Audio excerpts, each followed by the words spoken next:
And we're live.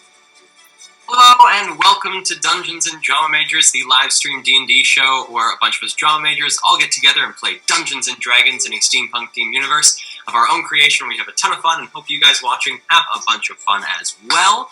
Unfortunately today we are without our very sweet warlock Rex. Jackson has some other things that need to get done tonight, and so instead is going to be doing those things while we hold down the fort here and make some very questionable decisions for Rex. Very uncharacteristic decisions tonight. Extremely reckless, all time. Uncharacteristically. He's going to do something crazy. Before we jump into today's episode, are there any announcements from anyone in the group? I just want to say really quickly that our wonderful halfling, who's not playing with us right now, started his own Twitch channel where he's streaming video games. So if anyone wants to drop him a follow, that's Sheldobeans, SHELDOBEANS on Twitch, and he's super cool. We love him, so spread love. Check out his channel. You watch him play some video games. Don't know what he's playing right now, but I bet it's something awesome. Yep. Okay, and with that, shall we jump into today's episode of Dungeons & Drama Majors? This is episode 30 today. That is crazy to think that this is our 30th episode of streaming this very, very fun game. Mm-hmm. Okay, so we're going to hop into this episode, a little bit of a recap of where things sort of went and ended and began and started last session. So we started off with the party all back at Rex and Ludi's abode with Isla and Abby just heading out to go to the Weirwood Meadery to send to see if their message that they sent off to Silence had been received yet, and if he was going to be replying, and sort of just figure out the technicalities of that. And so both Isla and Abby headed out, met with Doreen, had a bit of a conversation with her. Isla figured out a little bit of a delivery system with Doreen, where she can be collecting packages on sort of a monthly basis from her. The two then also sat and had breakfast together, had a very nice little breakfast sitting in the Weirwood Meadery, and then headed back home, meet with Rex and Ludi, and sort of discuss what the next plans were for the day. Abby, sitting outside, talking to some birds, scouted out the city via pigeon vision. Good old beast sense, did some pigeon visions, and finding that there was no immediate threats sort of looming for the party. Party all headed down to the rail to make their way through and into the Black Emporium to meet with Britt to get a little bit of money and also make some possible purchases from the various nefarious little shops down there. And so making it to the rail, the party made their way through, had a little bit of an interaction with Krimp Begelbach, the owner of the rail, where he offered the party a little bit of work for some pretty hefty coin, if the party is able to pull off this little job of his. He did mention that, he's offering them this work, and should they not take it, he was happy to find other people, but the party have said they will give him their answer within the day here after they're done their various bits of work at the Black Emporium.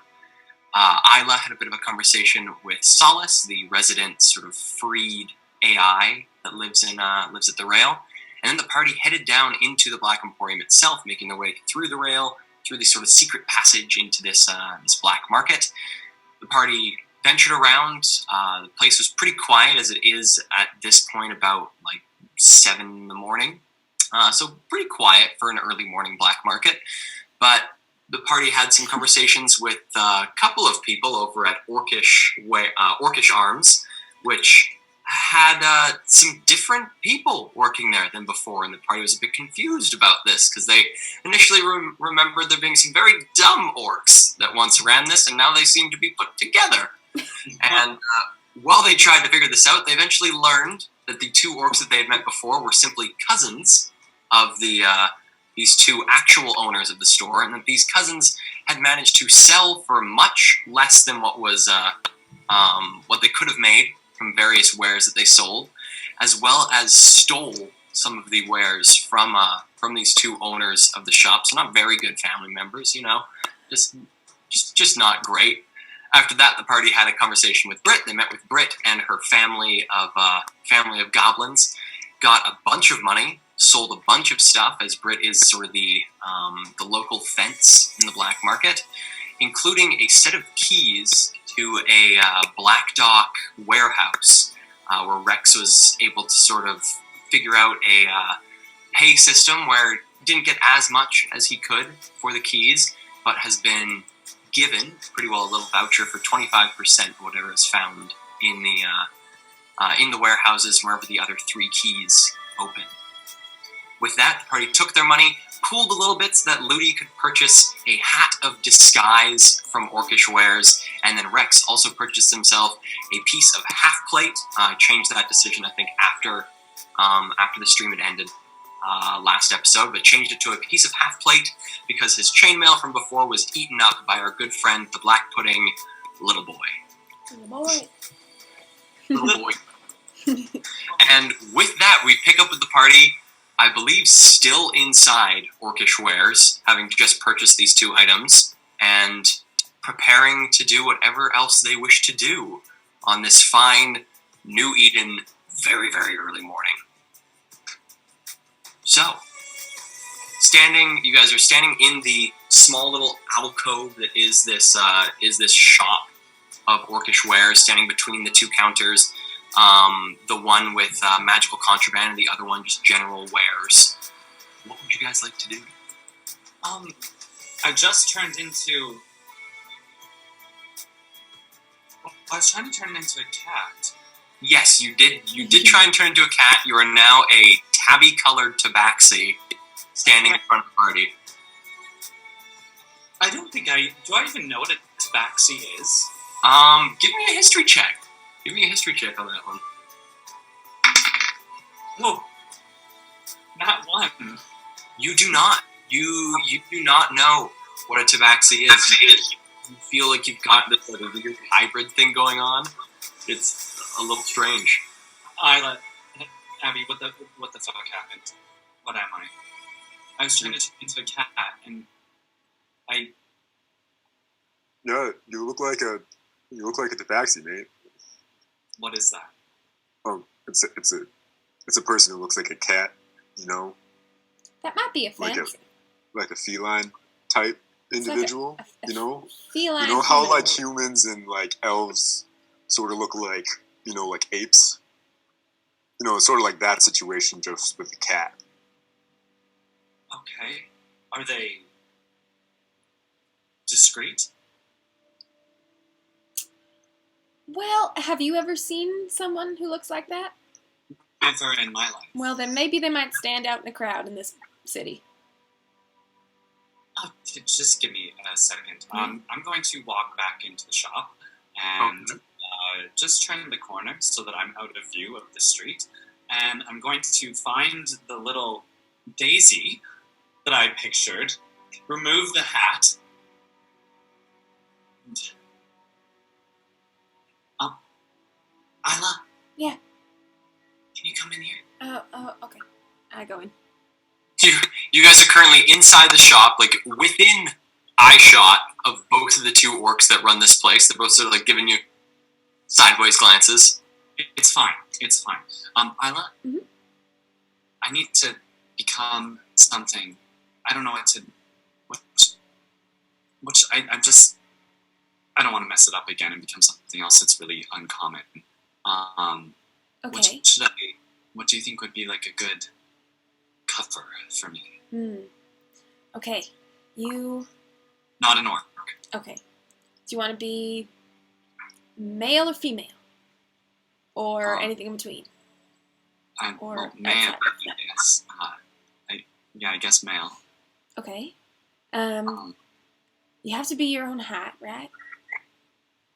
Okay. Okay. Yeah. Gotta be my own height. You could turn into... What about a drow? A drow? Yeah. Are those Kale, do I know, are those common in New Eden?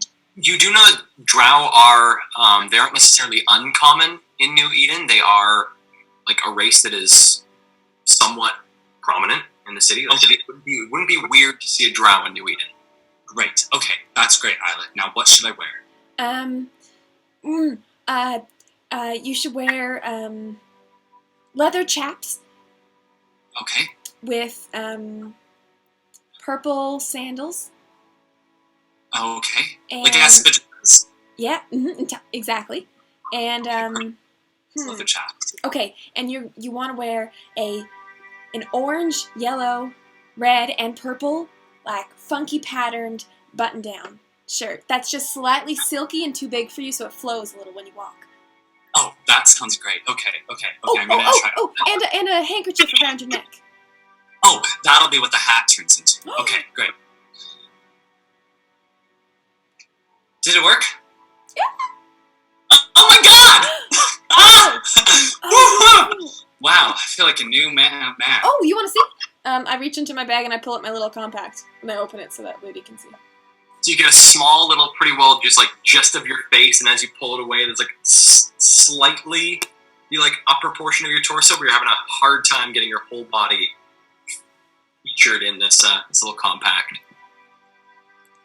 I love it. Yeah. Thank you. Okay, wait, hold on. Now, you walk out first. I'll just peek my head around the corner. You walk out first and see if the boys recognize you. Okay. Here's your mirror. Okay, I head out, and I very awkwardly, like someone who is acting for the first time in their lives and doesn't know how to walk across like a stage or do something normal, I try to walk normal. And I stand in the door and watch. I think I fail at walking normal. Okay. Ludi comes striding out this drow, very interestingly dressed, a little bit flashy, a little bit sort of like lower streets of New Eden, sort of grunge look.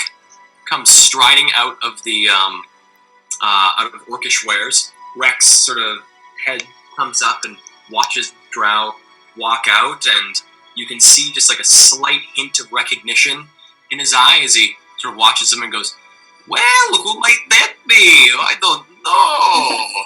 Rex, it's me!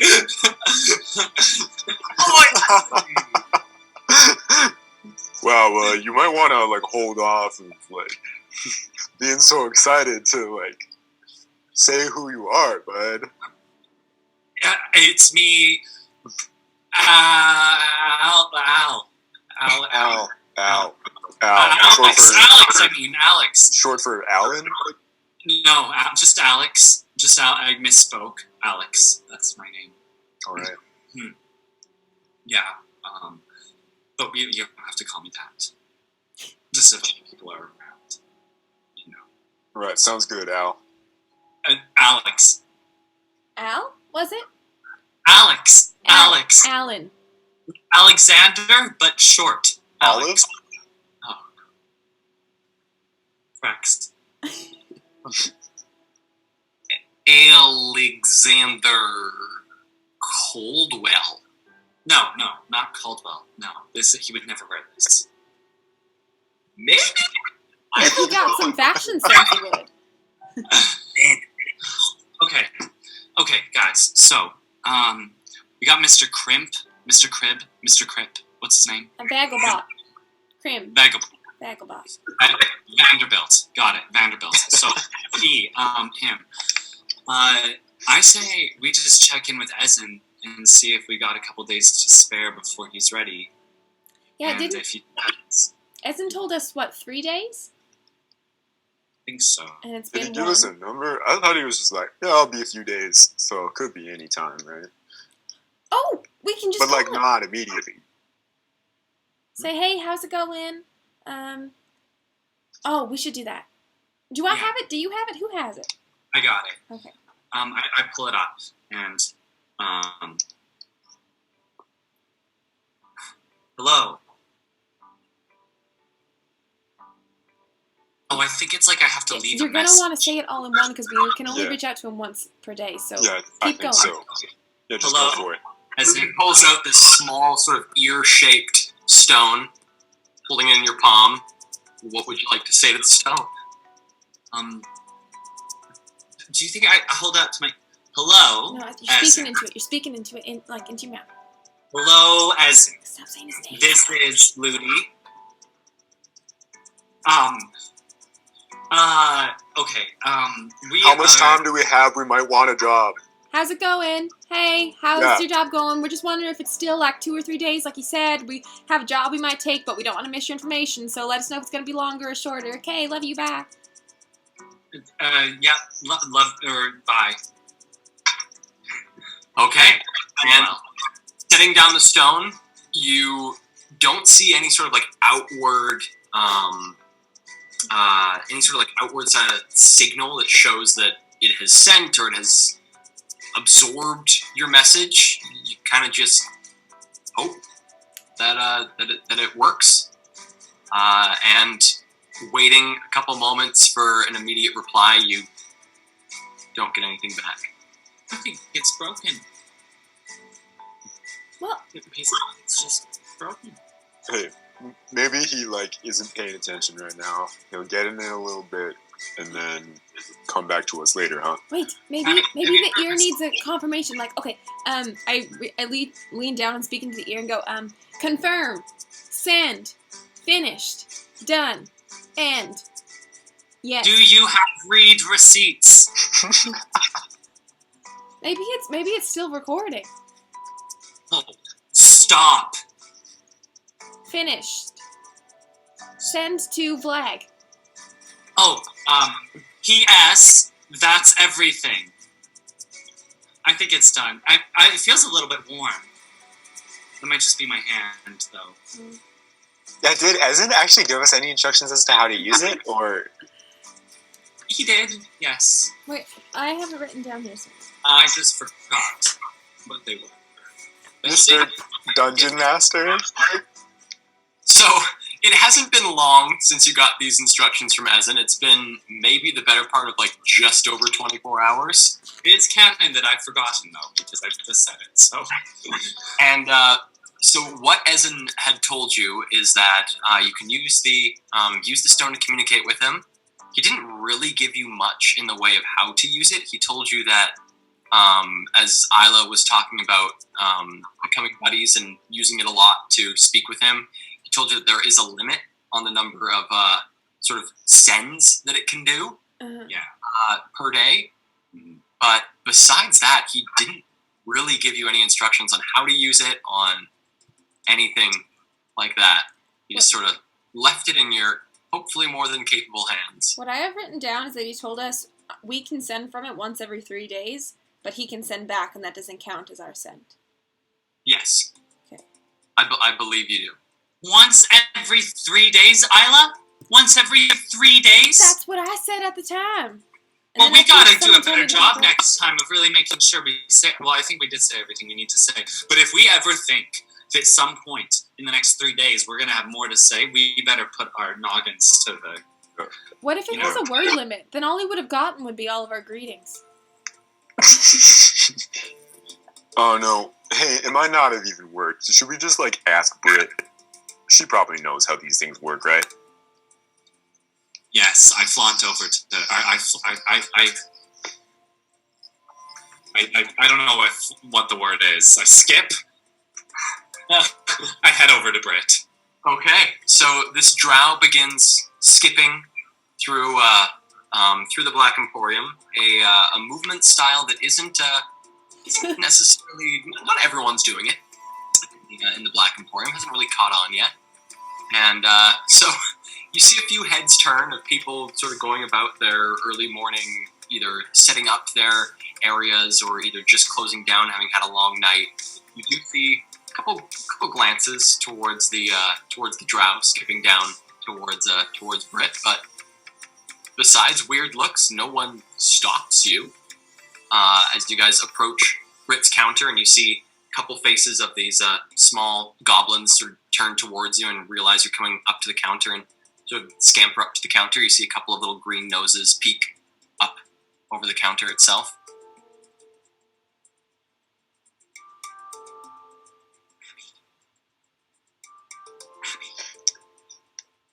Oh, okay. I guess I am also over. I follow slowly, not at a skipping pace. Okay. So coming up, you can see the three sort of about like just under the nose up of these three young goblins peering over the counter up towards this this very fancy grunge drow gentleman. They haven't said anything. They're sort of waiting to hear what the drow will say. But having not heard anything, one of them sort of waves, puts a hand back down.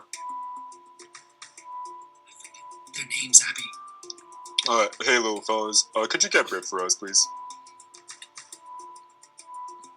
I'm pretty sure they're little fellas. And two of the noses disappear, and you hear like the scampering of little feet as they rush sort of off deeper into this, like almost like a labyrinth of like little tents and things where Brit keeps all of her different wares down here in the Black Emporium. A couple moments pass, and Brit, sort of dragged by the hand by one of these small little goblins, is dragged straight up to the counter, and she, let me go, Gertrude. It's okay. And gives a little pat on their head. Well, you're and looks over at the drow.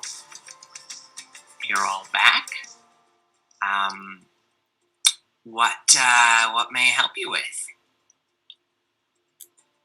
Yeah, so, we're having a bit of a technical problem with, something that Ezen gave us so that we could contact him if we needed some information. And, what is this thing Ezen gave you?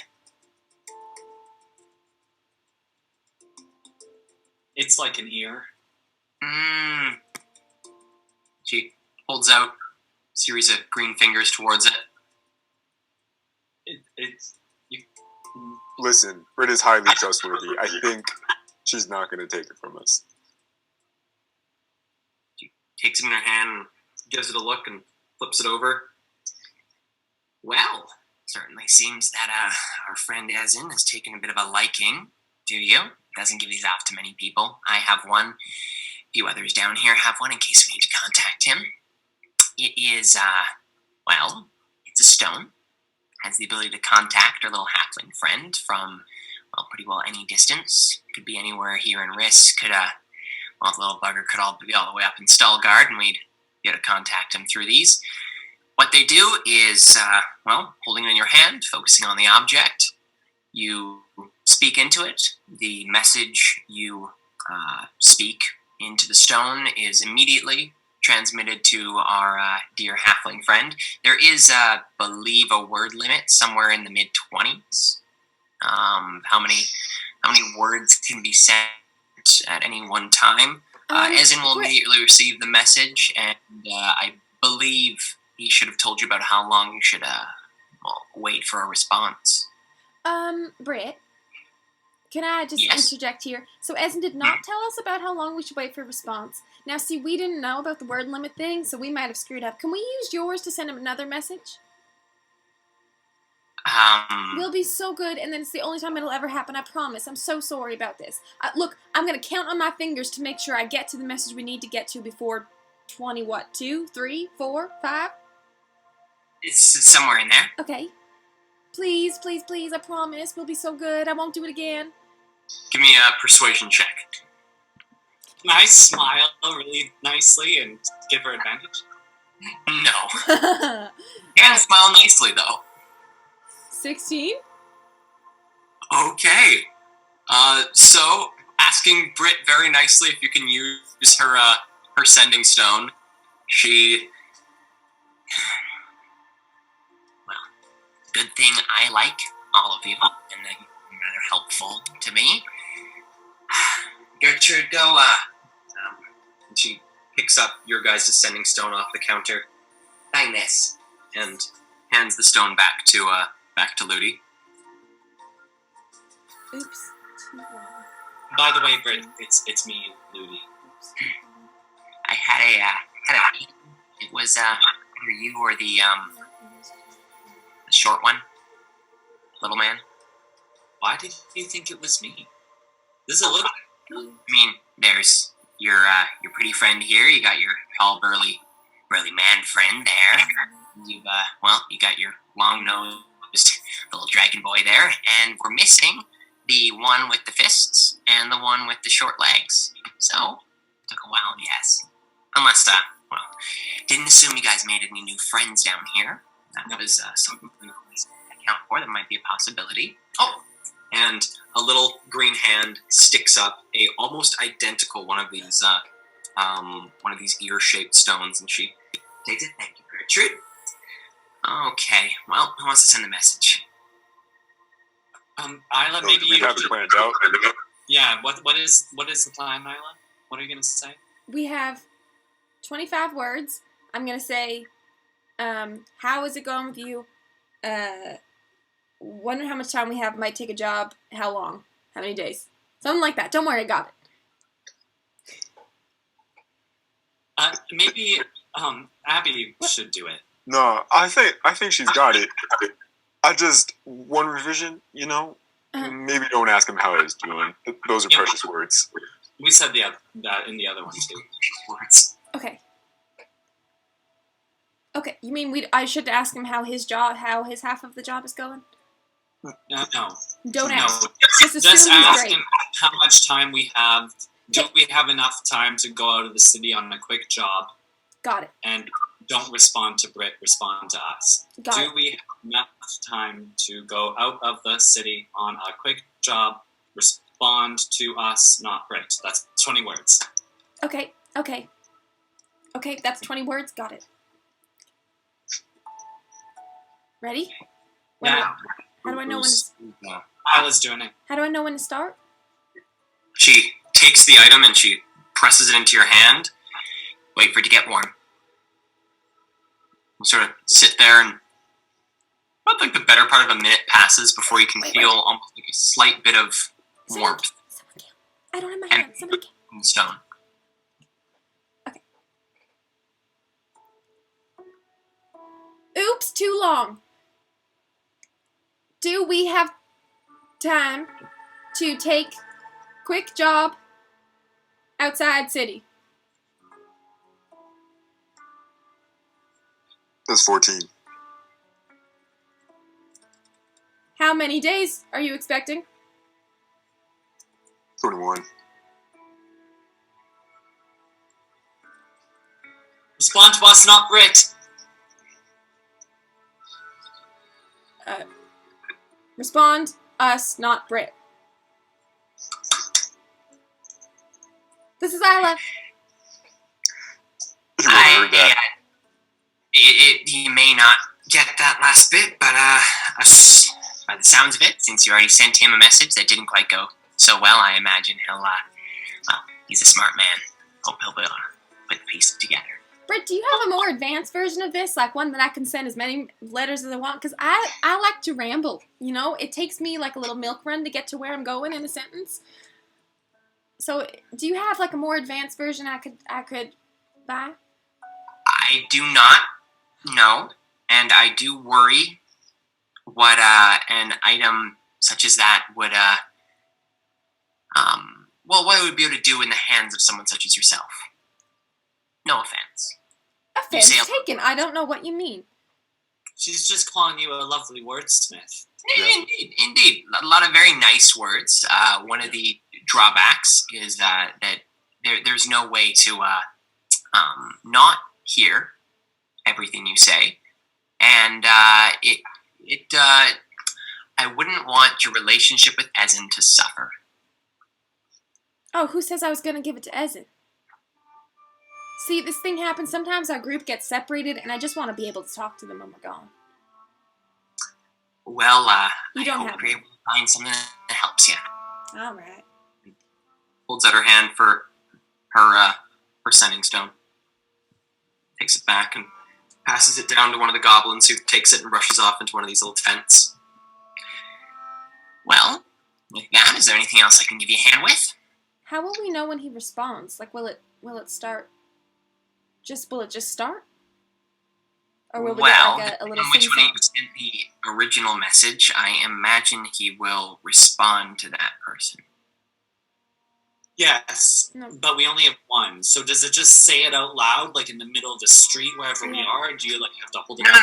It's all mental. It's almost like having someone else, instead of having just your thoughts in your head, you have someone else speaking in your head. I speak in her head, but then move my mouth. Wow, wouldn't that be cool? Well, I see you already have a version of the power you seek. No, it's just a party trick. 30 feet. Nothing. Well, it's not nothing, but it's... It's certainly quite easy to stop if, gets a little... I am feeling very insulted by everyone in this circle right now. Isla, I have never stopped you talking in my head. I don't know how. But nor would I if I did, I mean. So, Okay. should we just wait around here and see if Ezen gets back to us in the next couple hours, and then we go talk to Krim? No, Vanderbilt? well, I'd rather not wait. I have like a little quick errand that I want to do. Shouldn't take too long, and we can come back. Right? Okay. Yeah. Can we You count? guys can come join me. It's not that important if you guys don't. It's probably not that interesting.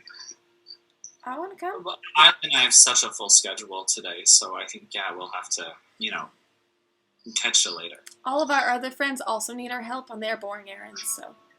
All right. Sounds good. I'll see y'all later then. No, wait, Abby, I'm kidding. Yeah, but Yeah, I got that. Come with. Okay. Wait, like this has the Black Emporium has a low. It has a low district exit, right? It does have a low district exit. Okay, great. Tight. Yeah. So you can travel between the low district and the mid district very easily. Yep. I never knew it had a low district exit. Well, lead the way, Abby. did we use it one time? No, we went through the gates. The only time we've been to the low district. He's right. Heck. Okay, cool. So I guess I lead them out somehow. Okay. Yeah. So glancing about the circular room that is the Black Emporium, you do see like a number of these small little hallways that arc off from the room. You notice the spot where you can see two of Fontaine's boys standing outside of one of the entrances, the spot where you guys recognize that you were led to Fontaine's hideout earlier just this month. Glancing around, you also see a few other smaller entrances that are guarded by the Emporium's guard, but no other real people of interest. You do notice, Ludi, you recognize a couple of Booker's gang members guarding an entrance of their own, which you can only imagine leads to their hideout. And then Abby, peering around, trying to reorient yourself to like where you are in the Black Emporium. You do notice one sort of southern-facing exit that has a couple of the Black Emporium guard beside it, but seems to have etched into the sort of stonework around the exit lower district. And head out, yes, into the streets. Okay. So you lead your friends down, sort of entering into the sewers, heading down into the low district. I take it you're leading? I guess so. Yep. Give me a survival check. Yes, sir. Oh no, that's off. That's also off. I can't roll on the hard surface that I'm trying to roll onto. It's kind of embarrassing. That's a 23. Okay, that's that's not too bad. So leading the party down. Oh, sorry. No, that's only a 20. I used the wrong Only modifier. 20. Okay, Gosh. so in that case, the party all walk into a trap. So leading the party down through the sewers, heading down into the low district, you make your way down, sort of following the every so often. You're able to pick out the small little markings. I'm sorry. Whoa. Every so often, you're able to make out the small little markings in the wall that seem to lead the way back towards the Black Emporium. And so, from what you can hope, is that if you keep following these things the opposite way, you'll find your way to whatever exit leads back out into the lower Core District. You guys pass by a number of these sort of slowly flowing, brackish green streams of sewage that cut their way through the center of the sewer sort of walkways. You're making your way through. You notice the various rodents, keeping your eyes out for blighted, who sometimes find their way down here to sort of succumb to the plague, as well as ever watchful of any other weird cult individuals, as the ones that you met on your first time down here in the sewers as a party. But keeping your eyes out, you guys do not make any contact with any freaky sewer-dwelling individuals, and make your way into sort of more of a spreading portion of the sewers themselves. You can see that the architecture here sort of takes a bit of a shift. Things look to be a little bit more run down, less repaired.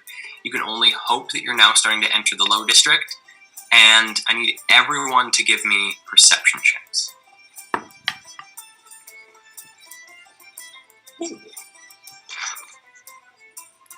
11. 11?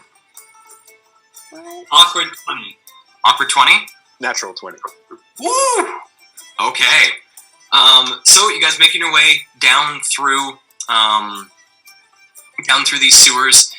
Both Abby and Ludi, Isla, unfortunately, you do not. The two of you begin to notice some similarities amongst the small little alcoves that start appearing off of the sewers here. You can see that you've now entered a spot where there's not as much necessarily like raw sewage flowing. You can see that more of the channels now are pretty well completely empty, look to be bits of sewer that you're now entering that have either fallen out of use or are in such disrepair that whatever was meant to once be flowing through them no longer is. But you start to notice a few of these small little alcoves on the sides, start to see small little piles of fabric and hay and other things piled in these rooms. And Abby, you begin to hear every so often the small patter of feet as you sort of make your way through the winding sewers. And as you approach, you begin to see a little bit of light coming from a few bends down the sewer, start sort of making your way down, again, following these small little markings in the wall that you have been. You notice about 30 feet ahead of you, 3 children standing in the one of the troughs of this sewer here, seeming to be playing a game that involves throwing what looks to be like congealed sewer mud, whatever was once sewer waste in these troughs that is now congealed into this thick substance. You seem to be having a bit of a fight with this, sort of balling it up into small orbs and throwing one another. You can sort of hear the giggles spreading through these sort of cavernous sewers you're making your way through. As you approach, you see 3 sets of eyes turn towards you, sort of slightly glinting in the very, very dim light of the sewers, and they immediately scatter. Children of Rags? What? Is that the Children of Rags? Did you see that, Isla? No, where? I'm gonna, Kayla, I want to check and see if, do I recognize it as the Children of Rags? Sure, give me a history check. Can I do so as well? Please do.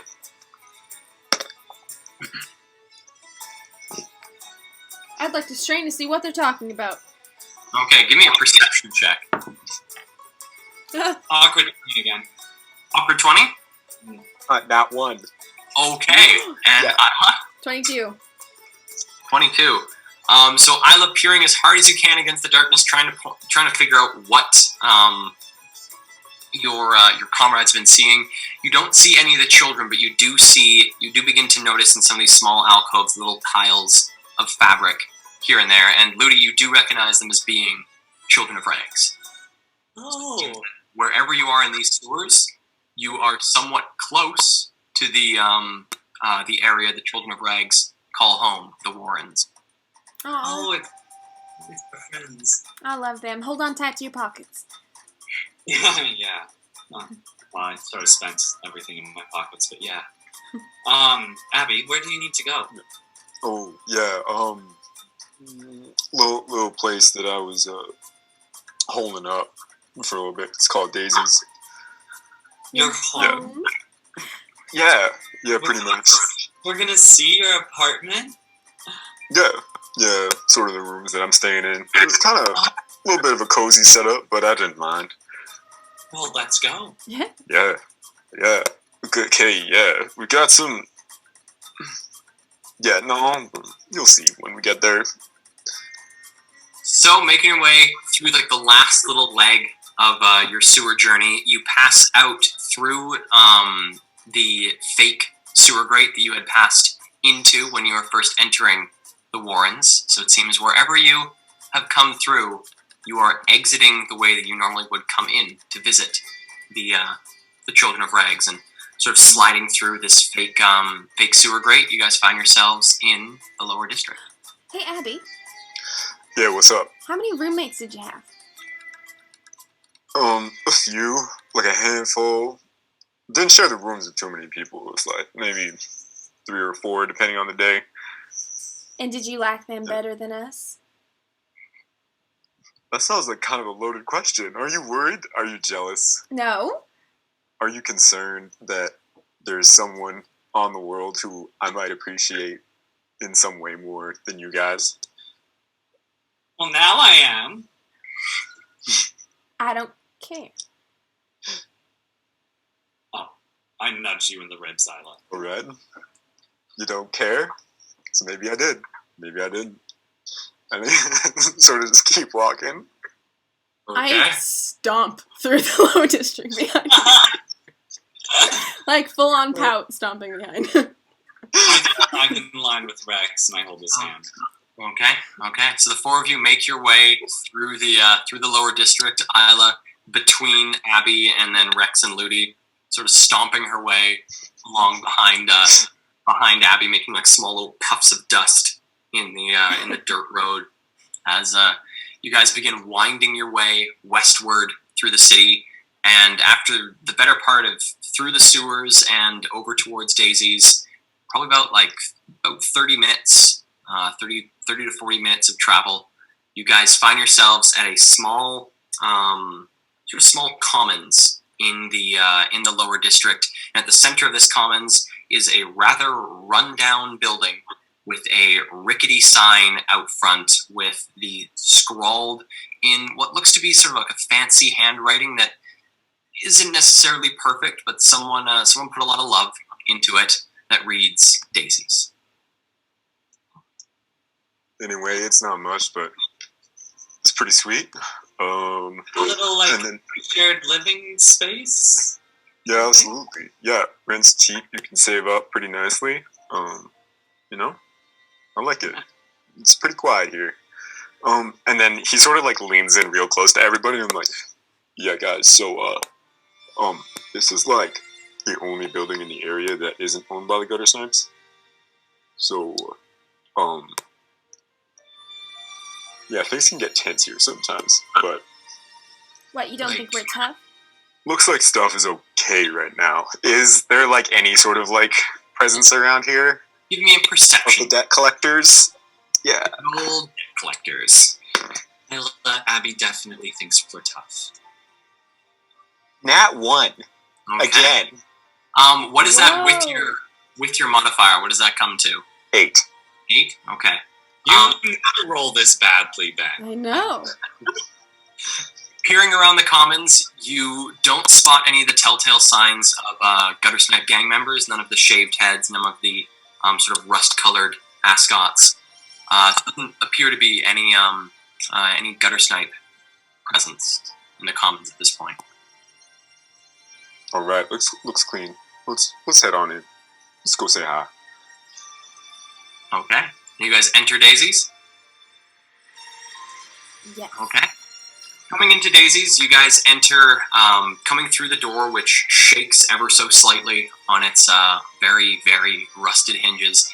You guys find yourselves entering a large common room, where on the left-hand side of the wall, sort of up against the wall, is a very well-used and pockmarked bar, behind which is all manner of sort of slightly faded and tinted bottles of old liquor that has been around for far too long, or things that have been ordered from companies that have long since gone under. A lot of very, very old liquors, lots of stuff that doesn't look like it's been replaced very recently, sits behind the bar.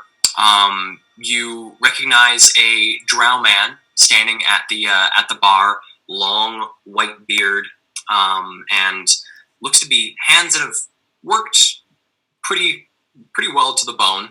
Someone who has spent a lot of time working this bar. You also notice in the common room itself a number of these circular tables mixed with square tables, mixed with rectangular tables. Looks like any sort of tables that could be pilfered from buildings that were to be demolished or other places, things that were sold to them. Any sort of table setting they could find, they brought into this building, and the chairs are the same thing. Stools, chairs, benches, boxes, all situated around these tables. The place looks pretty lively. There's the better part of about 10 or 12 people seated around the common room of Daisy's. There is a rickety sort of right angle staircase that leads up to a second level where it appears the rooms span around in almost a complete circle of the building itself. Abby, coming in, one of the first things you notice is you do not recognize the individual running the bar. It's not the man who usually runs the bar. It seems to be someone different, and it seems that in the 3 weeks since you were last here, clientele has shifted slightly. Oh shit! There's been a little shift in the people who are coming here. You don't recognize as many faces of the people sitting at the tables. Abby, why don't you introduce us to some of your friends? Hey, so this is awkward, but I don't know these people. And What? Barman who? Oh right. Let's go upstairs and sort of like shift through. Do I see Kedit around anywhere? Give me a investigation check. 17. 17? Okay, glancing around, and just to double check, so I don't have my notes here. Kedit is the old gentleman, right? Yes, sir. Okay. Glancing around, you do see, seated at the window in his usual spot, you do see Kedit sitting with a very rusted little tankard, looks to be about half full of whatever beverage he's currently working on, sort of sitting, looking out the window, slowly enjoying his drink. Hey, all right. I should know there is one guy here. He doesn't really go away, so we have time. I just want to grab something from upstairs first, then we can say hi. Okay. Can we come see your room? Yeah, 100%. It's nothing embarrassing. I mean, I've seen what's inside your room, Ludi, and I don't know if I could beat that. There's nothing in. What do you need? Just a little stuff to make some other stuff. Oh, okay. Wow. Yeah. Hey, maybe That's one not day you guys can much come see what's inside my room. Wasn't it like a little cupboard? It was an office, but there was a floorboard that I pried up, and all my stuff is hidden under it. Yeah. Hey, you're gonna love this. And we head upstairs. Okay. Heading upstairs, and both Isla and Ludi, you guys follow Abby up. Yeah, I forgot to mention, but I just want to say that I would have changed back into typical Isla in the sewers. Cool. So we got typical Isla and Ludi. Are you still in the guise of the drow? I am, yeah. Okay. So the four of you with Rex in tow head up the stairs. You do notice, Abby, as you sort of head up the stairs, you can sort of see the drow gentleman manning the bar, sort of the eyes follow you as you head upstairs, and then continues back with his work. You head along the ever so familiar railing, heading down to your room, pulling the key out of your pocket, try it in the lock. You hear this soft click, the tumblers all lining up, so luckily no one changed your lock. And opening the door, you find yourself entering your old room. Yeah, so it's pretty spare. Like I mean, it's also not very large given the sort of condition of the rest of the building. There's sort of like a bed that's sort of stripped down in the corner. There's like a little bit of shelf space in the other corner, and then other than that, it's just barren. I guess the dust bunnies have sort of started to pile up over the last few weeks, but it looks like, there's exactly about 3 inches of dirt. Looks like he tends to keep it pretty clean, pretty orderly, but hasn't been around for a while, and so it's sort of just settling down. And he says, yeah, so welcome to my abode. Mi casa is su casa, I guess. It's empty. I don't speak Gnomish. Yeah, my home is your home. So yeah, as you can probably see, I didn't spend much time here. Honestly, I just kind of worked, came back to sleep, and then went back. It was like your crash pad, and I flounce around the room. Oh, so cute. Well, where you had things? I'm dying to know. Where's the bear? So, where's the what? Oh yeah. I say the word bear in your head. I mean, they can know, right? Oh, I thought you did. Maybe how they say the walls listen. You guys talking in your heads? Hey, yeah, you're right. But yeah, so if we just head over here, and he goes over, he sort of reaches under his bed a little bit, and just in the most cliche manner, just presses one end of a floorboard. He goes, "This is where I put my secret stash." It's not that interesting. There's only one thing in it, and then pulls out the statuette. Can we see it? Sort of can you shut the door, Rex? Rex nods and heads over the door and closes it and leans up against the door.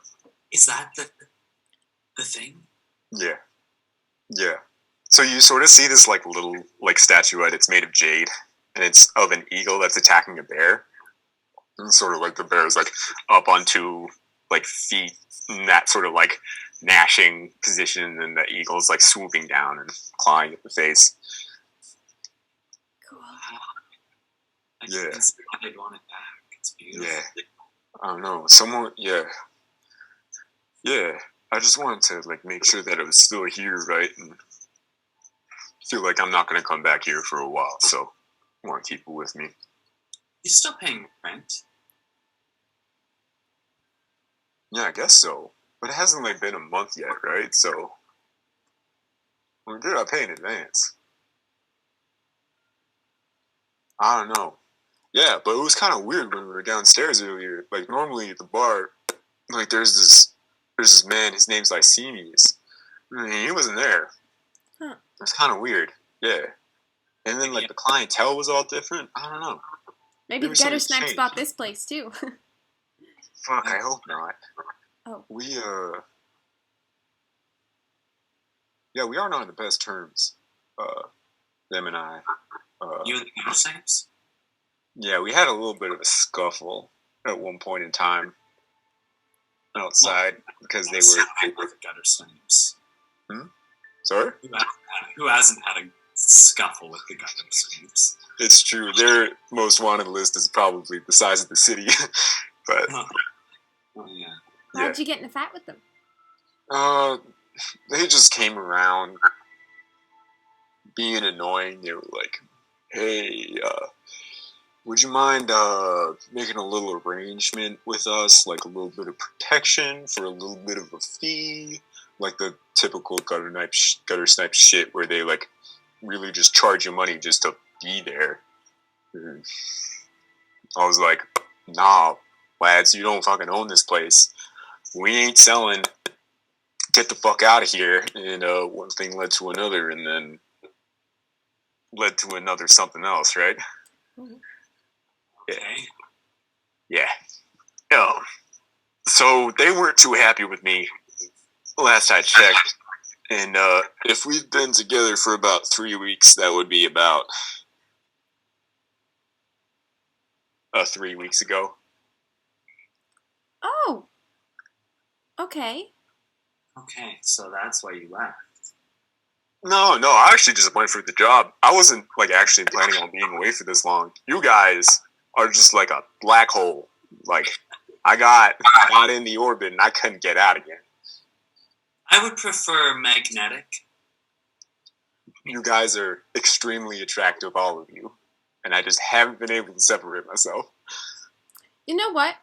I was excited because I wanted to see the bear, and I like floorboard things. I thought it was cool that we both have one, but let it be known, I still am mad at you. For what?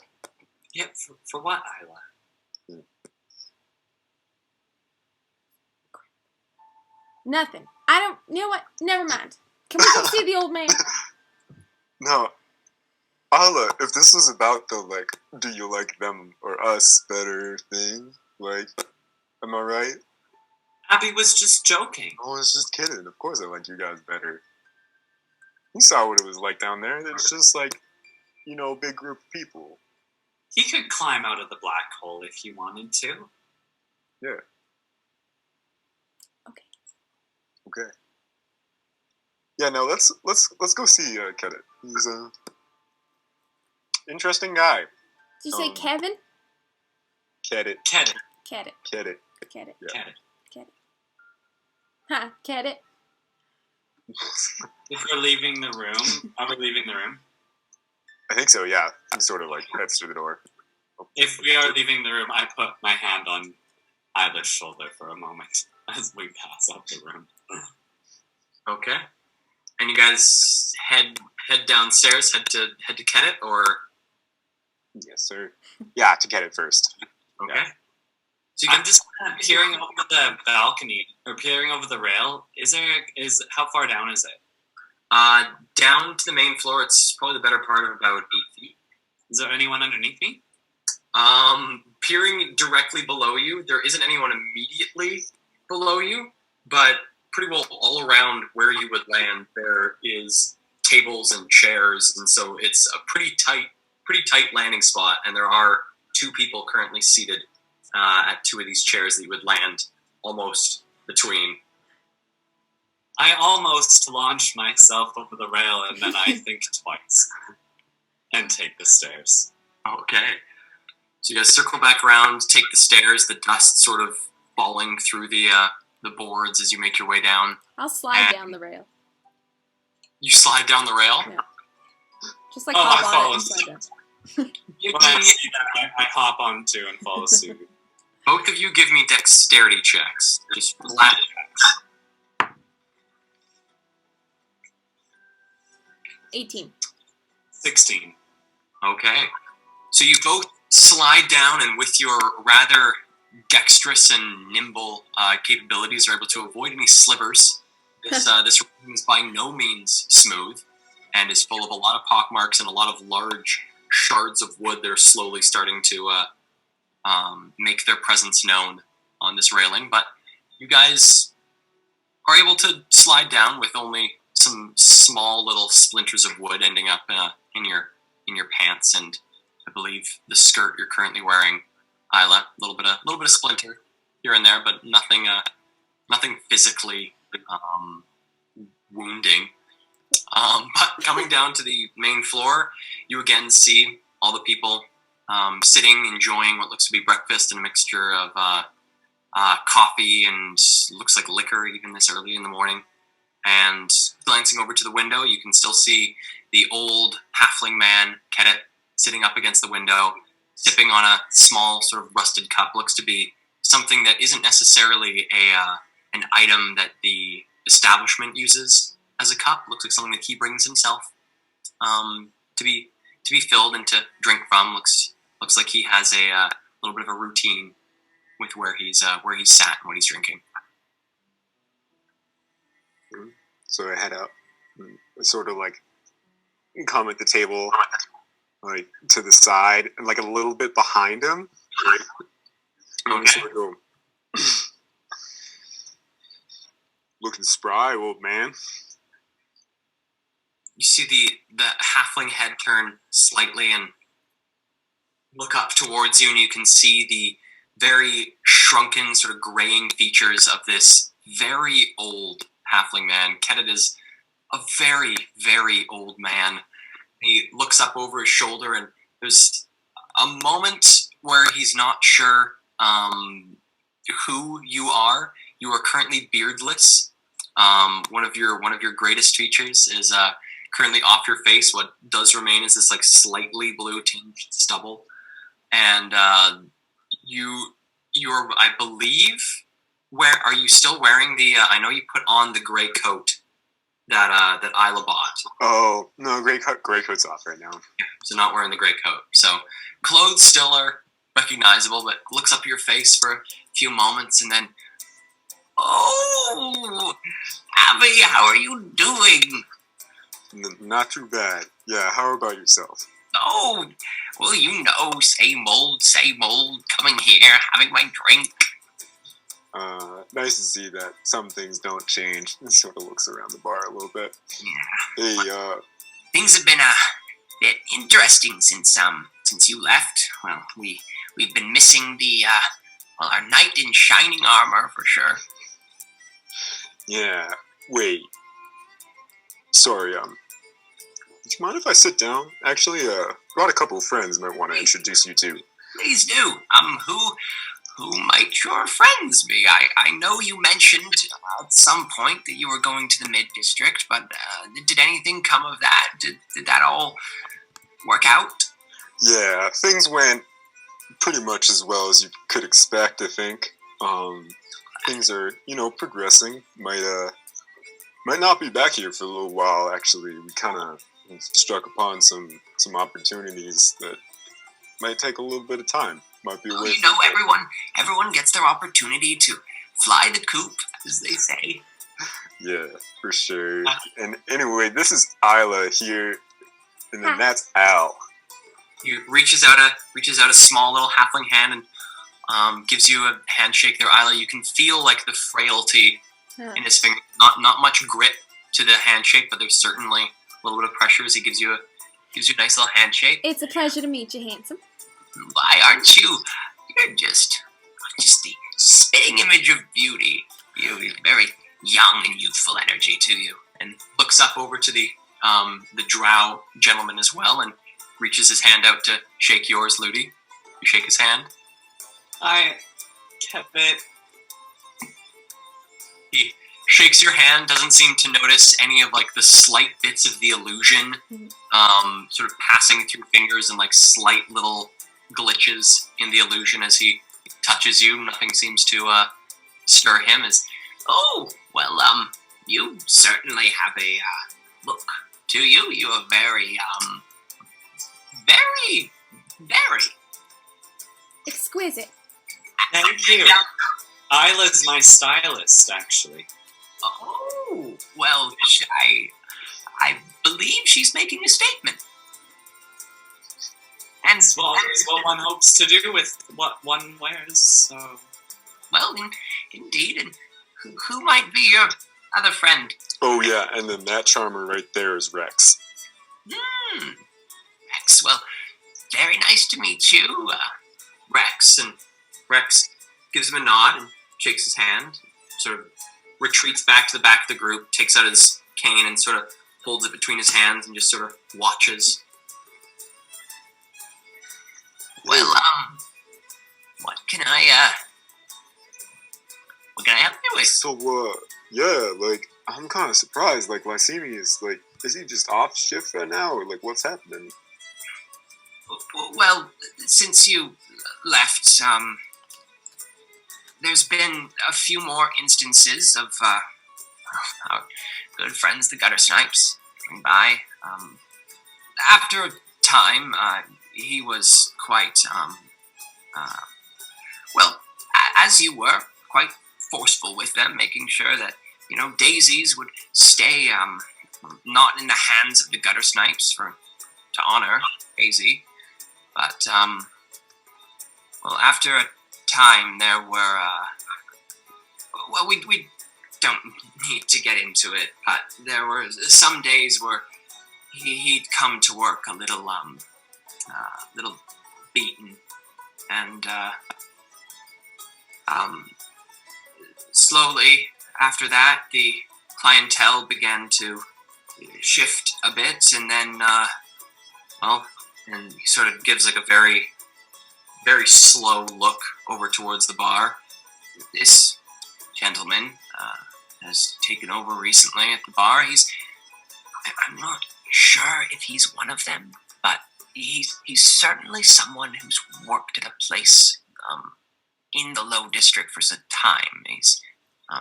I assume he's someone they've bought, but I do still see our friend. He's still alive and well. They didn't do anything. Well, they knew. Those of us who become quite loyal to this place would have a lot to say if anything were to happen. But it does seem like ownership, whether it's changed or simply, well, he's simply been encouraged to let them do what they wish, I suppose. Shit. Alright.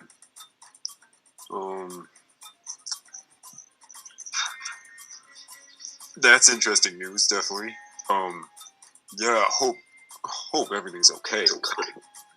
Nothing like tone of the place hasn't changed at all. Like Tone still seems alright. still see the usual faces every so often. Some people have found other places to sit and drink, but those like me have been coming here for many years. We still find the place, regardless of who is manning the bar. It's still our home, still a place we like to be and like to think about times before, back when things were a bit easier. Yeah. And I mean, they aren't charging you more. They're mistreating you. Not as of yet, no. Who's to say about the future? But as of things now, it seems that they are, well, whether they have taken ownership of Daisy's, they're trying their best to make it as subtle a transition as they can, it seems. Okay. Yeah. It's a Daisy. Sorry? Is Daisy a person that owned the place before, or? Well, she was one of the original owners of the place. Number of years ago, she passed, and well, the place sort of got its name from her, and her husband is the individual that we speak of, and he's ran the place since then. But well, it's been a struggle to keep the place from the gutter snipes. As well, if you're at all familiar with the Lower District, they own much of what's going on down here. Have many of us in their debt, and like to keep it that way. So this establishment was one of the few bastions of freedom, but it seems that, well, that we couldn't last forever. Did you say, sorry, her husband was the guy, he used to be the bartender? Yes. They're beating up an old man, Abby. That's not okay. What? Yup. And that's what they do. Maybe we should go check them. Yeah. I mean, I don't know if I'm familiar with where Lycemius lives. Did you ever know, Kedit? Did you ever invite you over? Well, Lycemius and I knew Daisy when she was, before this place was Daisy's. I do remember once when Lycemius and Daisy first, when they first bought a place outside of the inn, place to live, so they weren't necessarily always on the property all the time. Remember, they invited me over for tea once. Where was it?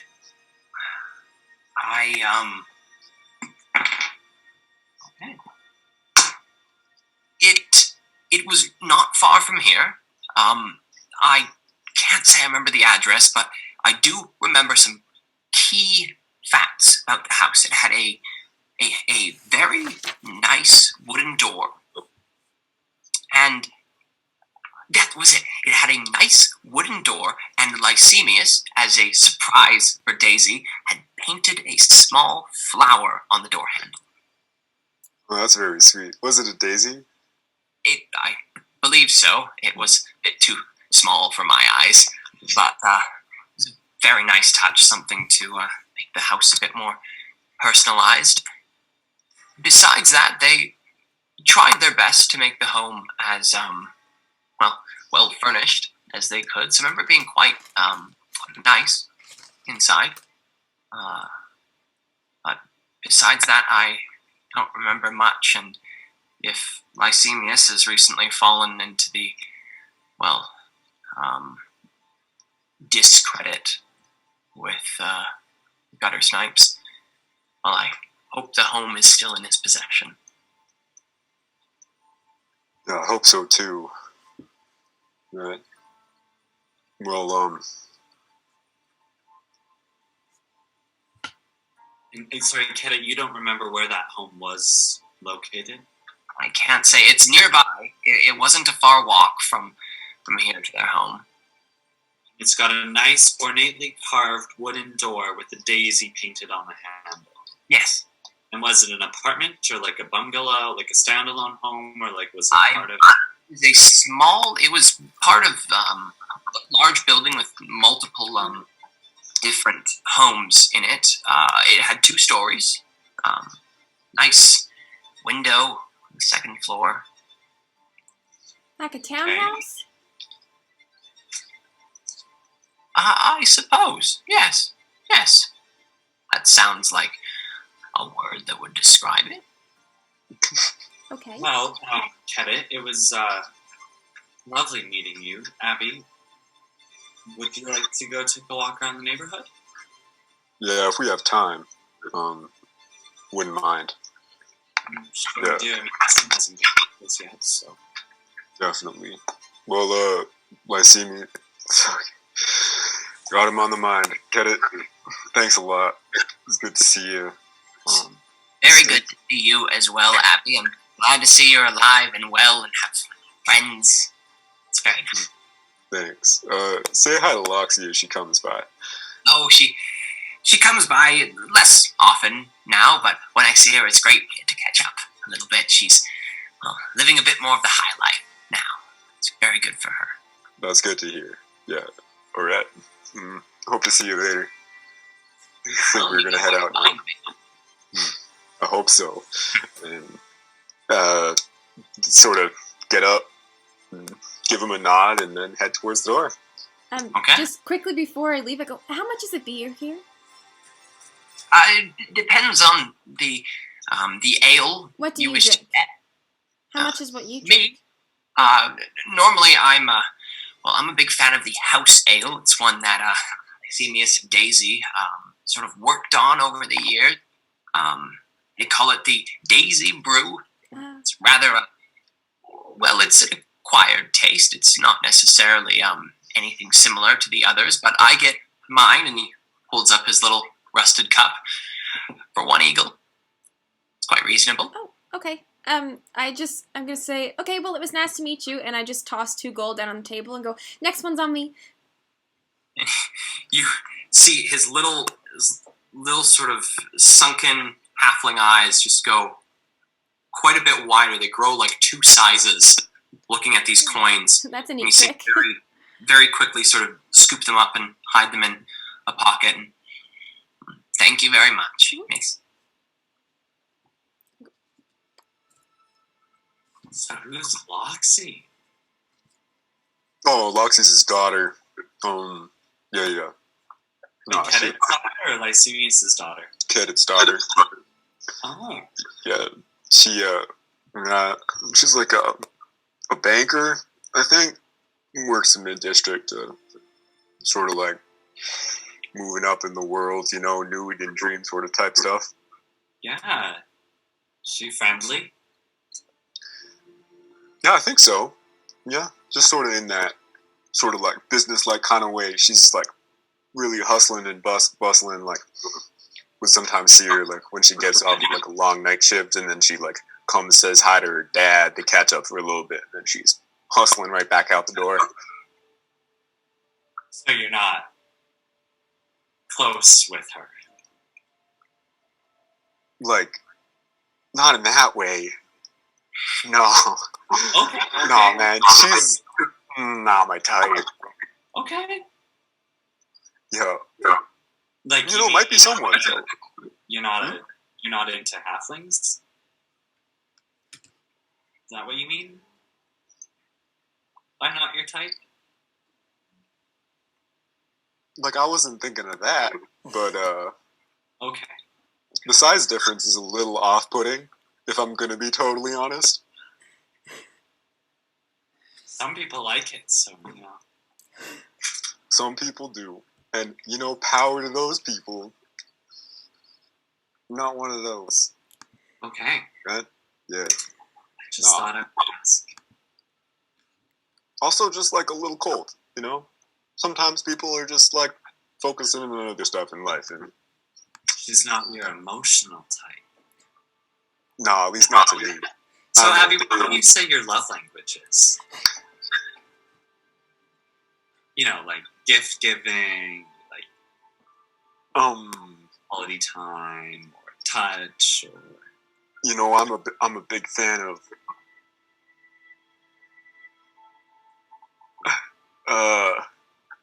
I've never really thought about it, Ludi. Thanks for asking.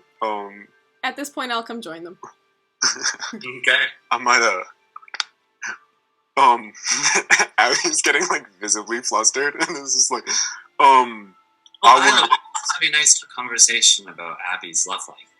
Abby's love life? Abby looks very uncomfortable. Do you want me to make the conversation stop? I say that in his head. Guess what? I just bought a beer for an old man. Oh, that's really nice of you. Mm-hmm. Should we go? Yeah.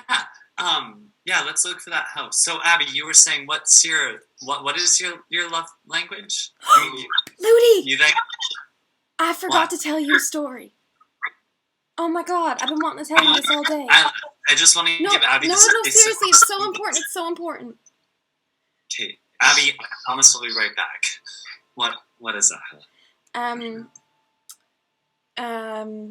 This morning, and I start walking him out the door of the place we're in as we're going.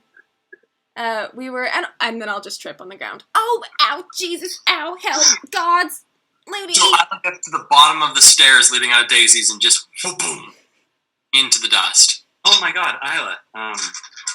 Okay, I'll help her up. Okay, give her a hand up, and she sort of scrambles back up. You okay? Ow. Yeah, no, I'm good. Yeah, it's definitely handled worse, so... Yes, I'm fine, thank you. I'm gonna do a perception check for... Like, just from immediately kind of looking out the front door of Daisy's place, if any homes sort of match the description that Kedit gave us. Okay, give me a perception check. I was fiddling with my D20 and now I don't know where it is. What the frick? What did I do with it? Oh, it's right there. Okay. Oh, that's cocked.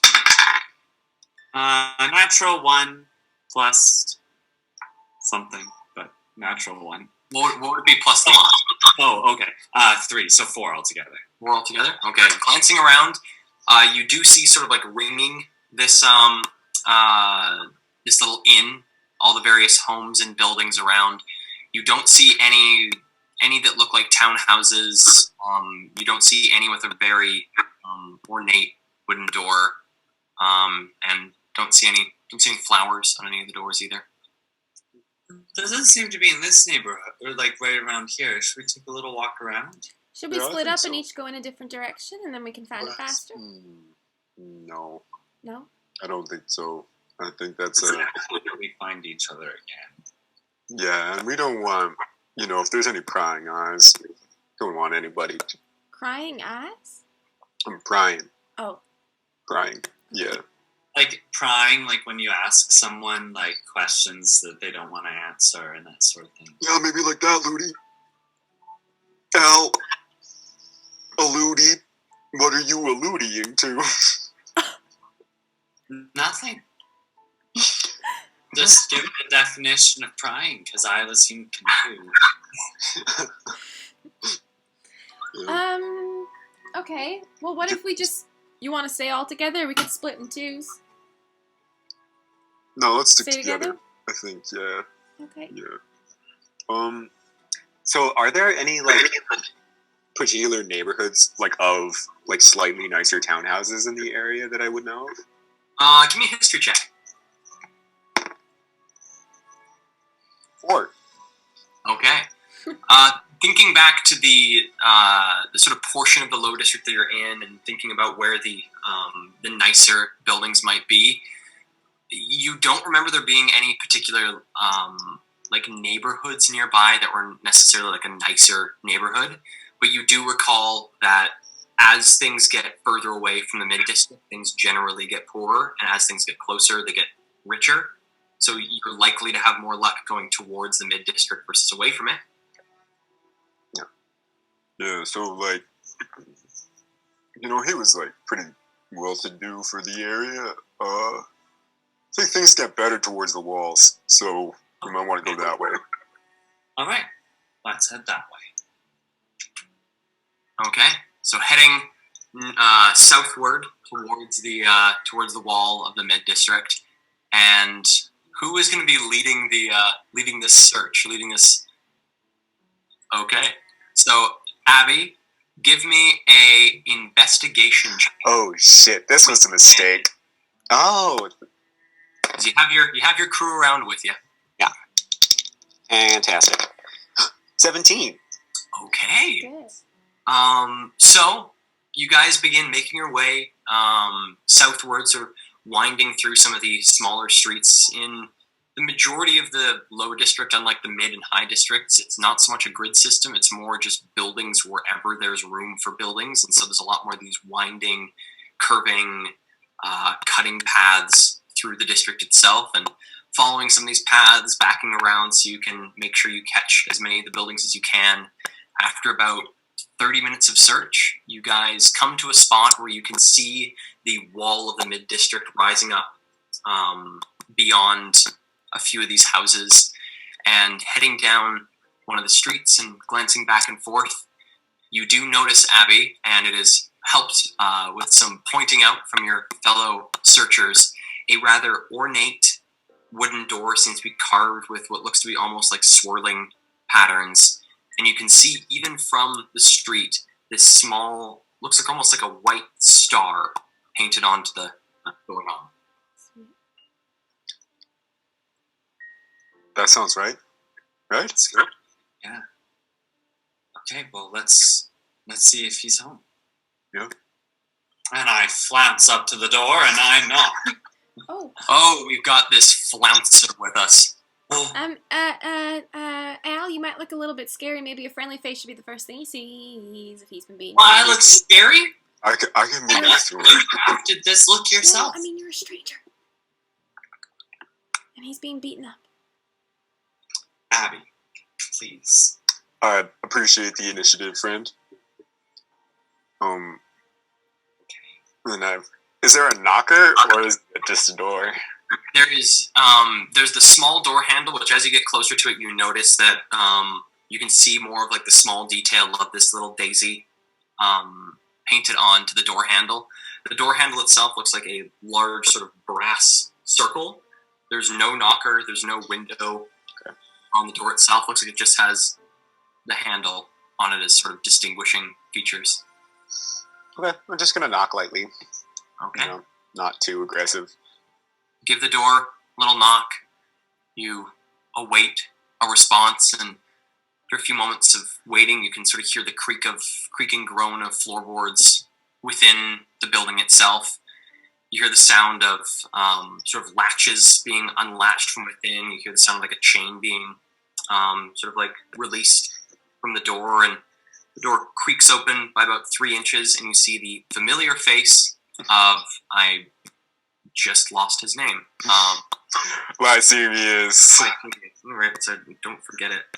You see the familiar face of Lycemius peering through the door, and if I'm remembering right, he's a halfling man? Green Dragonborn man. Green Dragonborn. Yeah. Yeah, so green Dragonborn man.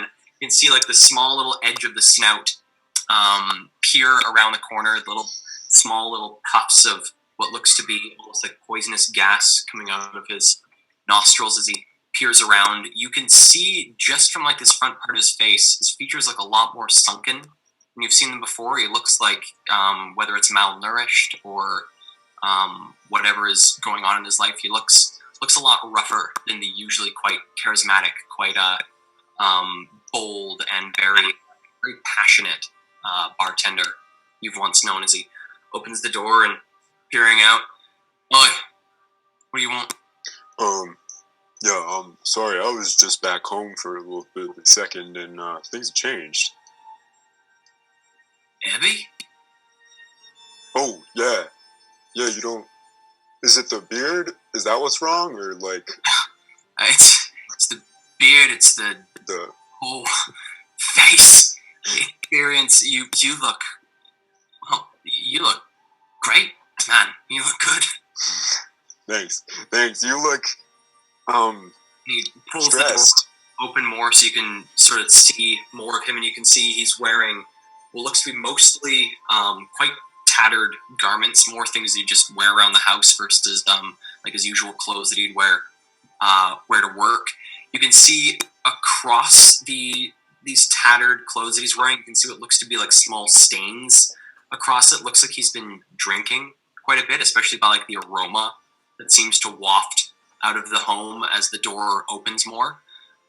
Opening the door more, he is now also able to take in your other three party members, which at this point, Ludi, you can feel you have somewhere between about like 10 and 15 minutes left on your disguised self before it fades. Oh, It only lasts for 1 hour, each cast of it. Can I, Kel? I've got one cast left today. Can I like, if I like, do I have to allow it to fade before I can use that new cast, or can I? You can cast it into extended duration. Okay, can you let me know when I'm like a minute away? Okay, I'll let you know. And Let me know when I'm a minute away. I will definitely let you know. Okay. And the door opens, and you see Lycemius in his full dragonborn glory. He bears the features of more of a green dragon, so doesn't have necessarily like the same sort of sunken, more almost like skeleton like features that Rex has, whereas the black dragons have. This is a little bit more filled out, a few more like frilly in the skin and scale patterns across his face. He has these two sort of curving fins that come off the side of his head, and what looks like. Sorry. Does he have a tail? He does not have a tail. No, Lycemius does not have a tail. But he has a long, or not necessarily long, but a green frill that sort of comes down from about like the middle of his forehead all the way down his back and disappears into his tattered clothes. And holding open the door and seeing the rest of this crew. Well, you certainly found friends. Who might these folks be? Yes, sir. That's Al there. That was yeah? Isla, and that's Rex. Isla? Pleasure. Rex? Sort of holds his gaze at Rex for a few moments longer than anyone else and shakes it off. It's great to see you, Abby, but what can I do for you folks? Yeah, hey, sorry to barge in. No, it's early in the morning. No, but, it's all right. I literally have nothing else to do today. Yeah. Yeah. So like went back. Like been gone for a little bit. Went back to Daisy's. Yeah. And Ted filled me in on some of the new developments. Yeah. I don't know.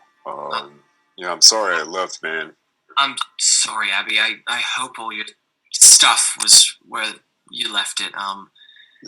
After you left, we got, as we were getting these letters from the gutter snipes asking to have the place and to, fork over the money and let Daisy's be part of their their enterprise. But it took a bit of a turn after about 2.5 weeks after you left. I got caught on my way back home, roughed up a bit by some of their goons, and Why did they rough you up? Were you resisting the change in ownership? well, Daisy's always been kind of it's a place that we wanted to be. I wanted it to remember Daisy. I wanted it to be a place where you could have a drink and you could be yourself, and you didn't have to, be under this debt of the fucking gutter snipes. And Daisy and I had that place for better part of 40, 50 years, and gutter snipes had been at us for most of the time. And I guess with Daisy gone, and after a knight in shining armor here fending them off the first time, they saw their opportunity. And, well, I'm in no shape to be fighting, so they gave me a bit of an ultimatum. It's not as bad as you might think, Abby. I mean, Daisy's is still technically owned by me. They don't own the establishment, but they have more of a presence, I guess, is sort of their the agreement we came to. I can still own it, can still be Daisy's, it can still be this place that I've kept, but there's going to be some people there just keeping an eye on things, making sure that everyone knows who's boss. You paying unfair taxes to them? Not really. It's more the gentleman who I believe is running the bar right now, he takes a cut of the profits that he makes, but when I'm working, it all goes to me.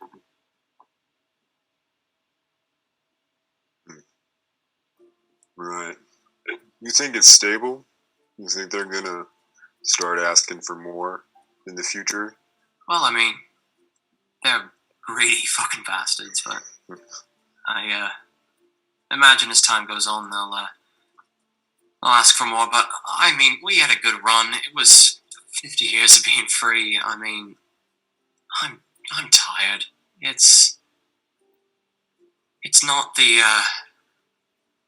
not the fight I want to be fighting. Okay. Alright. Hey, hey, this is kind of awkward. Do I owe you any rent right now?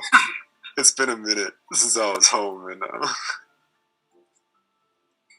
With the place going under and all, with gutter snipes maybe taking it over at some point, you're clear, man. Like, just don't worry about it. It isn't even an issue.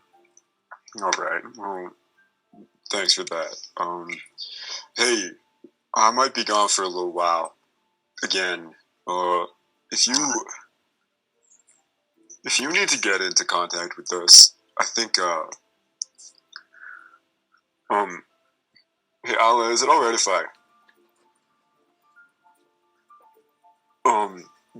you could, just, like, pass a little note to the, to Isla at the, Weirwood Meadery. It's a Just sparrow. A red sparrow is our symbol.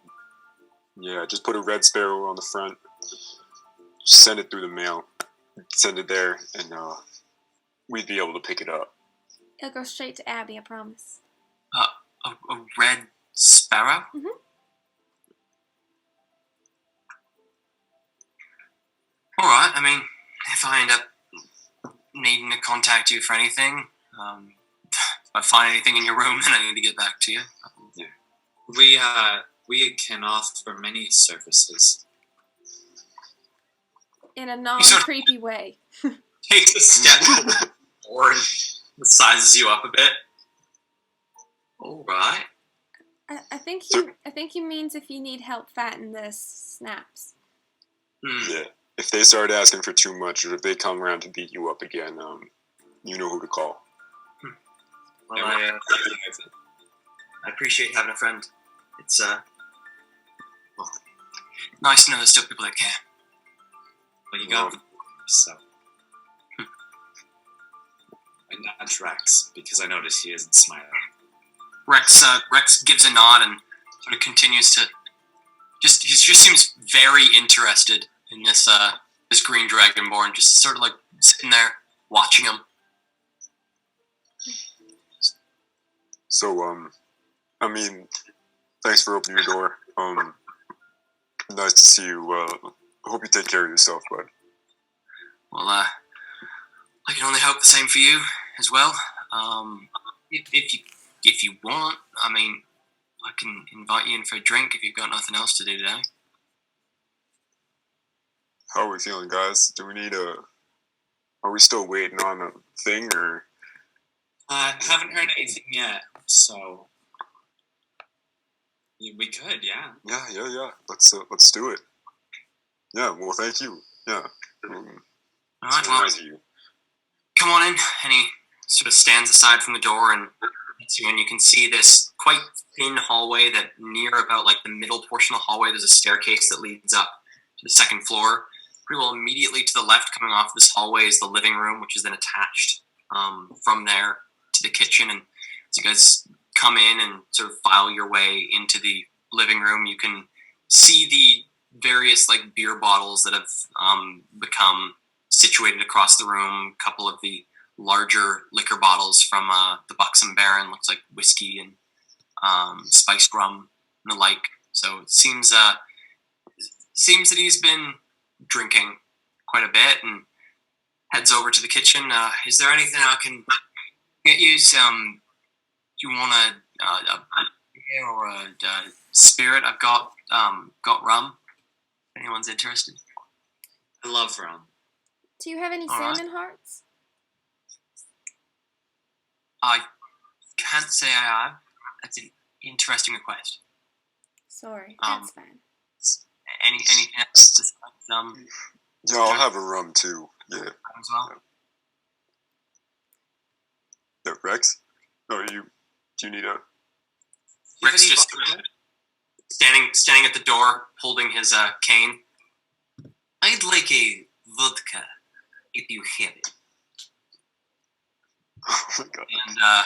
And yeah, I think I've got something in there. I can probably find something for you. Yeah, and cinnamon hearts. Do you want anything besides cinnamon hearts? No thanks. All right. Do you have lemonade? Any? I've got lemons. Could squeeze some into some water for You you. know what? It's okay. I don't need anything. Thank you, though. You're very hospitable.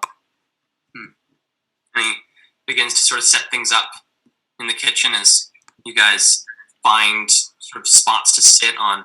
A long sort of 3-cushioned couch. Looks like it's been like portions of it have been reupholstered over the years, and so it's just like a patchwork couch. The patchwork. Oh There no, is they're back. there's a leather love seat that looks like it's like heavily worn. You can see like pretty well all the leather has been worn down to almost nothing on this thing. You can see into the couch itself where the leather is almost completely worn out. There's a couple of small chairs situated around it too, and then a sort of oval-shaped coffee table set at the center of these various seating pieces of furniture. And the table is somewhat cluttered with bottles and glasses of liquor, but there's space on it. Hey, do you remember, like, at all, like, when these goons came and got you? Like, were there any sort of, like, distinguishing marks, like, anything you'd be able to recognize on the street, or? Getting everything all ready. Well, they had the usual gutter snipes look, bald heads, ascots, sort of stank generally. Don't like one of the things, but I always think they smell. One of them one of them did have something a little weird. He had a scar that went from sort of the middle of the forehead, sort of curved around the eye and ended near the ear. It looked like he got hit by a chair or something. He got like a scar for a unibrow. Yeah, almost. That's tough. That's a tough look. Yeah. Weird looking guy. But yeah, but besides that, the others were mostly just goons, a couple humans, an elf. Does that description sound familiar? Give me a history check. I have a question. Yes. Does it sound like a face transplant? Give me an int check, flat int. 7 for me. 7. Doesn't sound like anyone that you've encountered. You haven't encountered a gutter snipe with that scar before. 6. Doesn't seem to be a case of face transplant. Got a hard DC on that one. While you guys are sitting there, Lycemius comes in and begins to sort of pass out the drinks, and you feel in your pocket there, Ludi, you feel the stone warm up, and you hear in your head as you're sitting there, sort of seeing your friends. It's almost like it's what you experience whenever Isla speaks in your head, but it's very odd because this time there's no one around who could be saying this. It's almost like someone's whispering to you, but is nowhere in the vicinity as you sort of glance around. And you hear Ezen in your head say, "Well, I guess I should have probably given you a bit more direction. I'll be done in a couple days. Figuring out way in. Talk to you soon."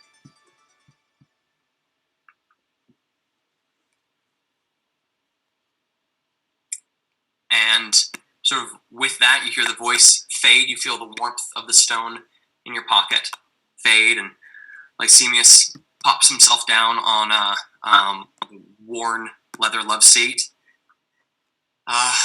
Well, is there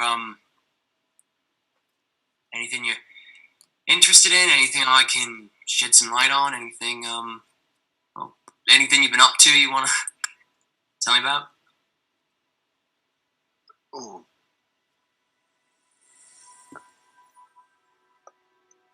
We've been on many adventures. Abby had a blue beard for a while. I did. You'll see tinges of it, actually. Yeah. You had a blue beard. I had a blue beard. They convinced me to dye it It was for really a cool. second. And Sort of feels his dragonborn face, and you know, like I wish I could do something like that. Like I just don't think it would work. I know, maybe you could. You could try. There's all sorts of like wig extensions and stuff like that, and like scale glue and everything. So Yeah. Get like a nice like turquoise tint to the little bit of like under chin area, so it could be pretty nice. Rex here is actually an aspiring actor, and enjoys costuming and stuff like that. Rex sitting on the couch beside you goes, "Ludi, aspiring actor." Well, I haven't had any contracts in any of the city's playhouses, so That is important. no. Yeah. All it takes to be an actor is to decide you are one inside. That is the truth. Oh! And, Lycemius glances across the group. Cool. Yeah. Can't say I've ever wanted to try acting, but it's a respectable profession. Bit, unstable, but respectable. Lycemius, and Rex, did you guys know each other at all? It looked like you maybe recognized each other. I think I mistook him for someone else. He, looks like, never mind, looks like, local once now. Like which, sorry? just a guy, just dude, man, person, Dragonborn. What was his name? Maybe No, they what were did- related. Yeah. What does this guy do? Well, I knew him before he I slide my hand into Rex's. he used to come by the inn. He used to get drinks. He used to sit down and talk, and after a couple drinks, loose tongue would talk about his aspirations for the lower district and hoping that people would find like a better life, and that he was just sick of seeing people like poor and sad. And, I don't know what that man did, but I thought he had something in him. Could have done something. Well, that doesn't sound like any of Rex's family. Yeah, well, Yeah. definitely an odd man. Yeah, he only saw him a couple times. Just thought I recognized him, like, Dragonborn to Dragonborn. Don't mean to, mistake the coloration as, like, some sort of weird, like, I think all black Dragonborn are the same. Rex, did you want to? Could I bum a smoke from you? Rex seems, like, weirdly shut down, like, seems very... He's heard something that is sort of taken his attention a bit. Yeah. Yeah. Yes, Ludi, I really like it. Let's step outside. Lysenius, we're just gonna step out for a cigarette. Thank you very much for the drink.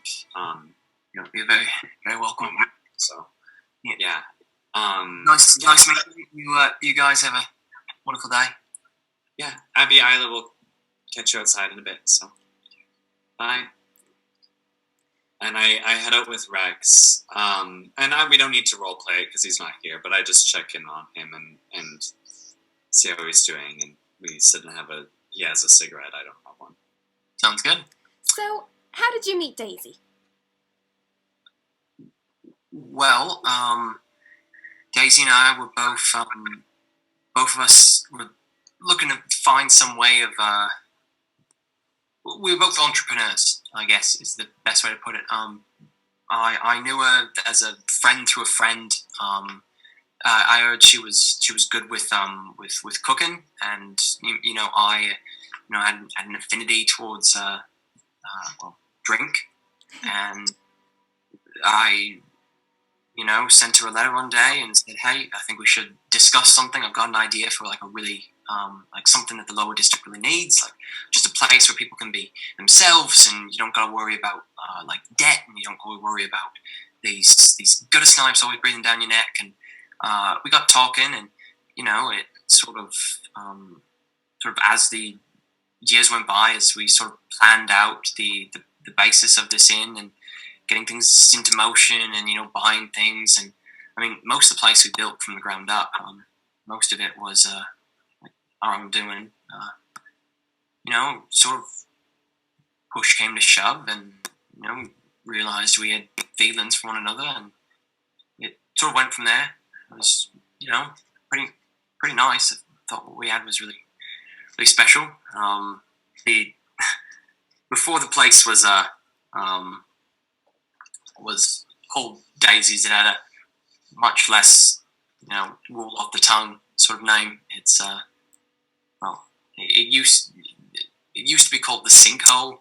Probably kind of nickname. People can kind of, you come in, you like sink in.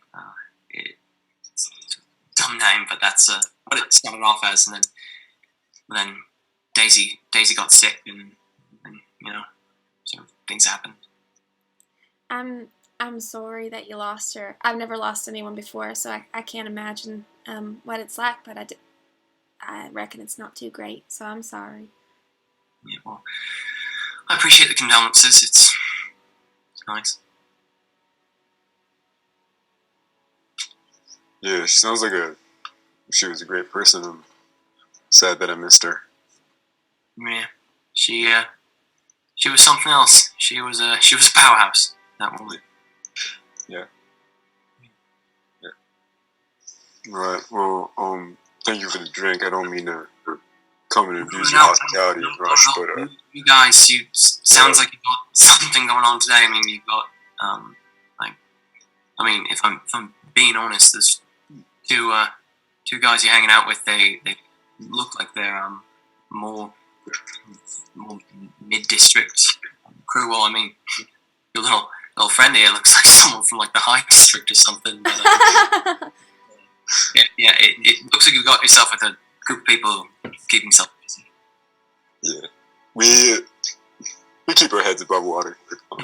Yeah. I mean, All right. Well, thanks a lot. It's nice to see you. And like, I'm serious. If they ever come to fuck with you again, I'll make sure I'll Red Sparrow send him let her off. You said the Weirwood? the Weirwood. Yeah. Right. Yeah. Yeah. And remember, my door's always open. If you need a place to sit, lay low, place is always open. Yeah. Thanks a lot. See you later, buddy. Yeah. I wish you all the best. And he sees you guys to the front door and gives a bit of a wave and hear the door close behind you.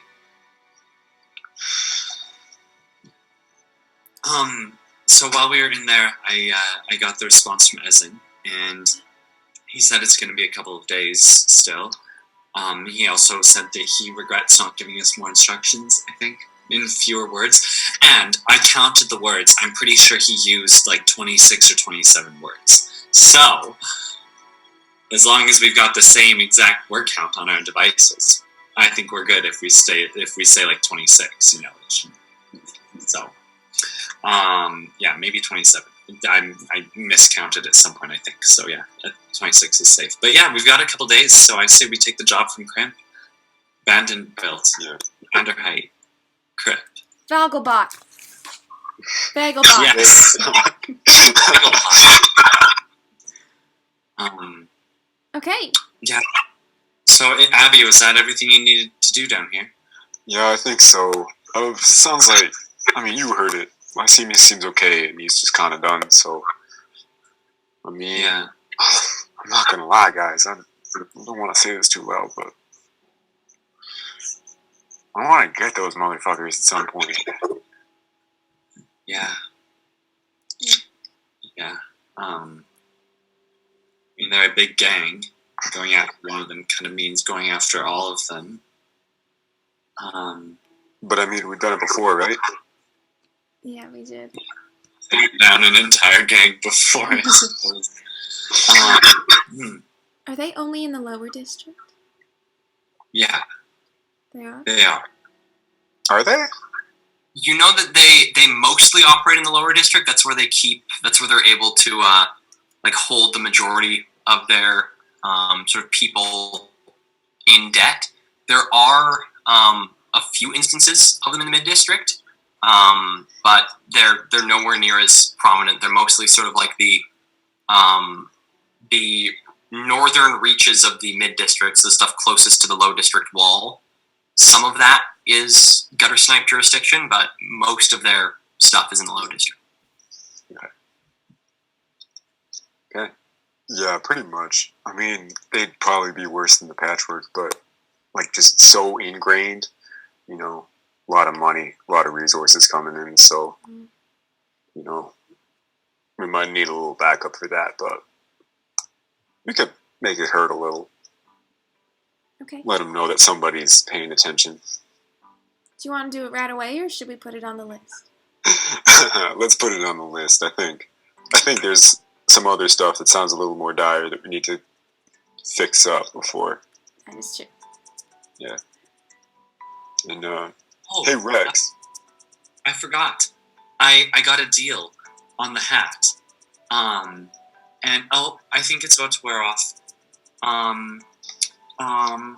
You can Okay. start to, like the little bits of Ludi start to sort of like peer through the illusion. Oh. Starts to almost like sort of peel off his body. Is anyone around? Glancing about, give me a perception check.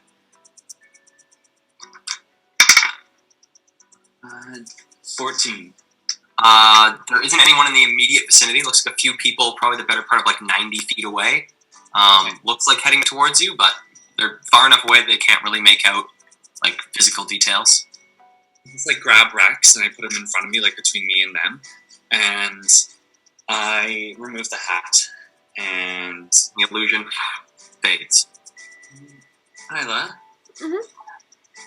I don't think there's a bit in my backpack. I just don't. Well, let me see. Can I squish it into my backpack, Cal? Yeah, there's enough room to pop it in your backpack. Okay, never mind.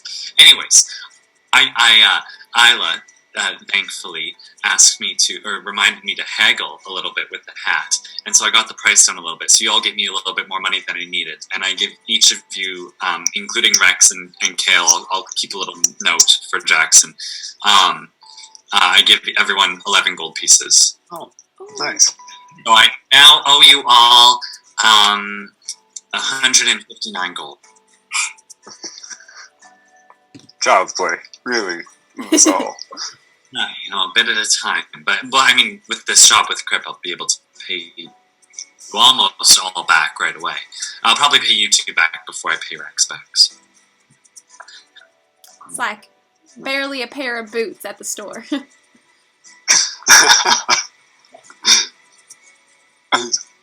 You really don't have a good sense of how much things cost, do you?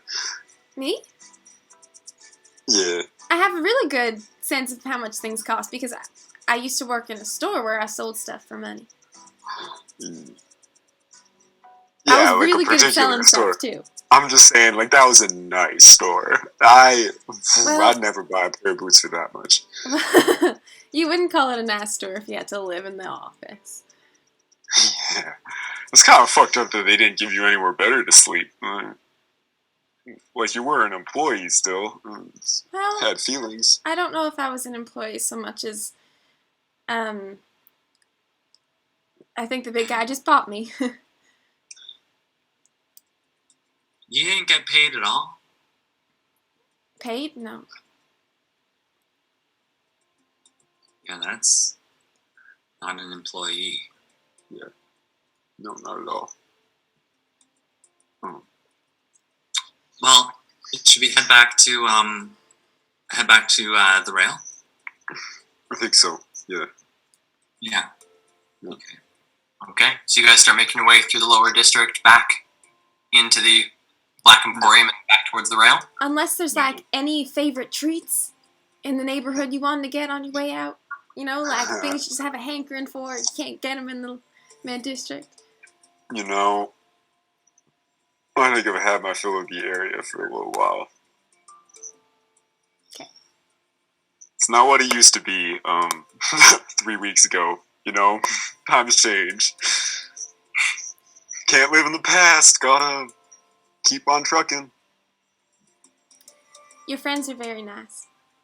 Thanks. Yeah. I was a little worried. It seems like Lysenius has softened up a little bit. Oh, really?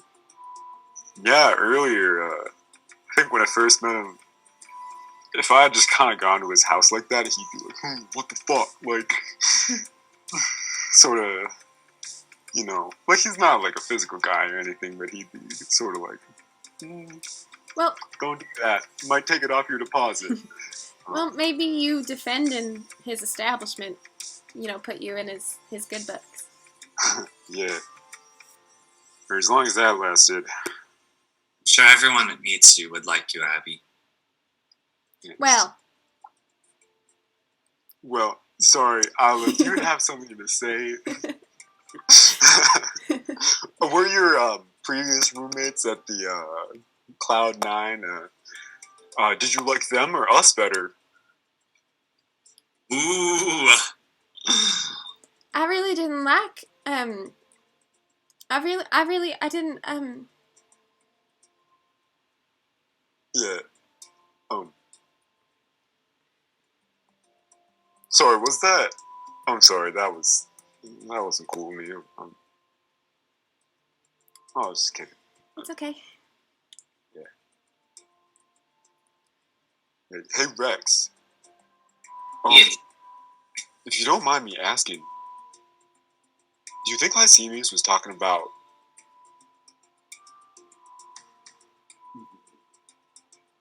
your dad? I don't know. I mean, my dad was one of the few people who fought for the people in this lower district, but I don't know. It might be. I have my suspicions. A little bit. Yeah. I mean, did you look like family resemblance at all? Like, did you take after him? A little bit. Yeah. Might be why you recognized you. Recognized your family. Might be. Well, maybe if we ever need to. I guess you didn't know him that well, so. Well, as far as I know, my dad is dead, so...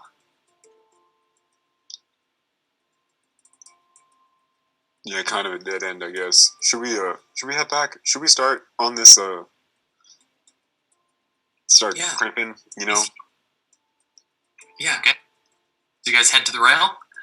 Mm-hmm. Okay. So as you guys make your way through the lower district, heading back in through this this entrance that you found in the lower district to get to the Black Emporium, that is where we're going to take our break for tonight. So, get a snack, drink some water, wash your hands, subscribe to Dungeons and Dominators if you haven't already, or if you're watching us on YouTube, hit that sweet like button, or hit that little subscribe button as well. I'm probably pointing to the wrong sides, but any support that we get is awesome. Gets us to more people out there, gets us to see more of the awesome D&D community, which we so much love. Such a fabulous community. So get a snack, get a drink, and we'll see you guys back here in 15 minutes. Woo!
And we're back. Hello. Welcome back to Dungeons and Drama Majors. Thank you for sticking on through the break. We're going to jump back in to today's episode with the party having passed through the sewers back into the Black Emporium. And unless there's anything you guys would like to do in the Black Emporium, once again, I think we'll pick up once you guys reach the rail. Sounds good. So you guys all enter through the unmarked iron door that leads into the rail. At this point, it is about like 9 in the morning, 9:30, and so there's a couple people at the rail.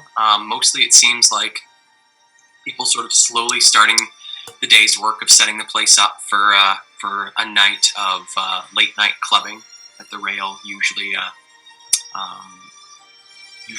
hosts. Not a whole lot of patrons. Couple people sitting and having drinks and having a little bit of an early morning snack and conversations, but it's a pretty quiet place at this point. What would you guys like to do? It's Prince's office. Yeah. Okay. So heading back upstairs, up to the sort of upper level of the rail itself, looking over towards the couches where you first saw Crimp, you see that Crimp is no longer sitting at the couches. There's actually no one up here at all. You do recognize his 2 bodyguards on either side of the door of his office, but besides that, you don't see any sign of Crimp. Excuse me, we were here earlier. Is Crimp around? Yeah, boss is around. Could you fetch him? Please? You guys want to talk to the boss? Mm-hmm. He looks over at the other one, and the one sort of...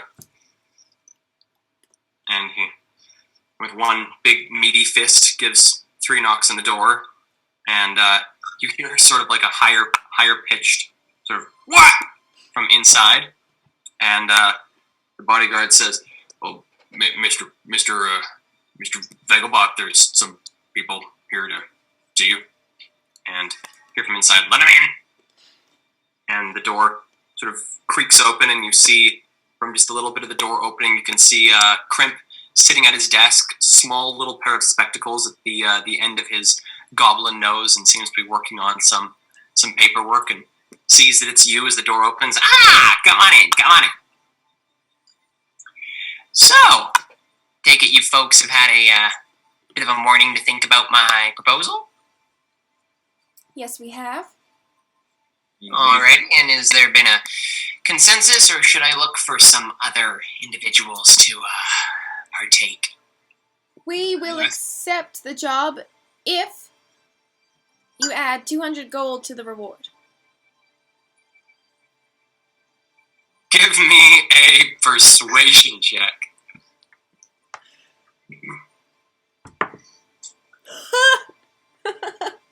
24? Oh my god. Oh no! When did you come into my house and switch our dice, Emily? Like, You've cursed Ben's dice. It's also because persuasion is my expertise, so.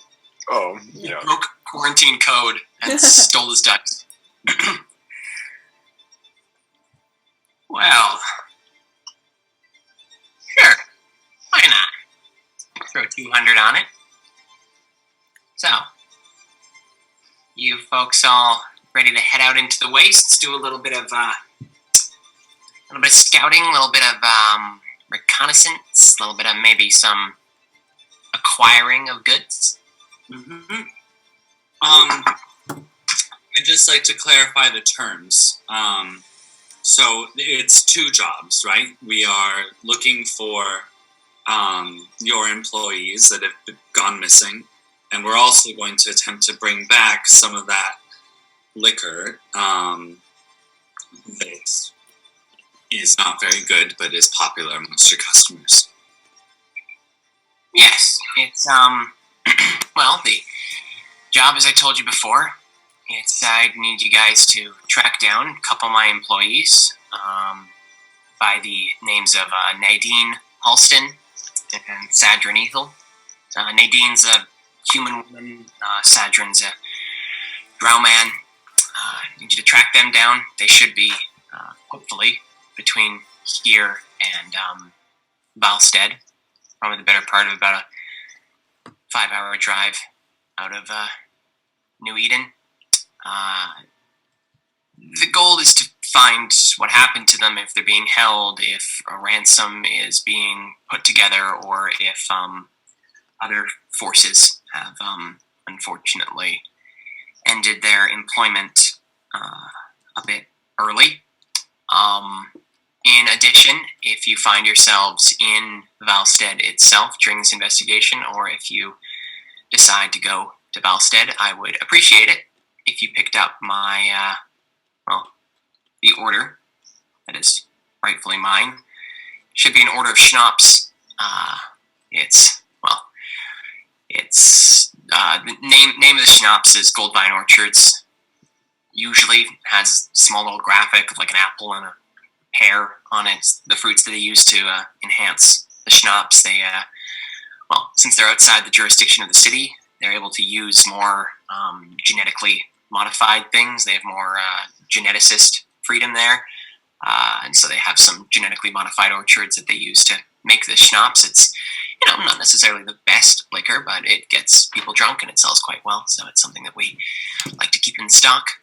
And if you are able to retrieve this as well, I'll pay you for the shipment as well. And,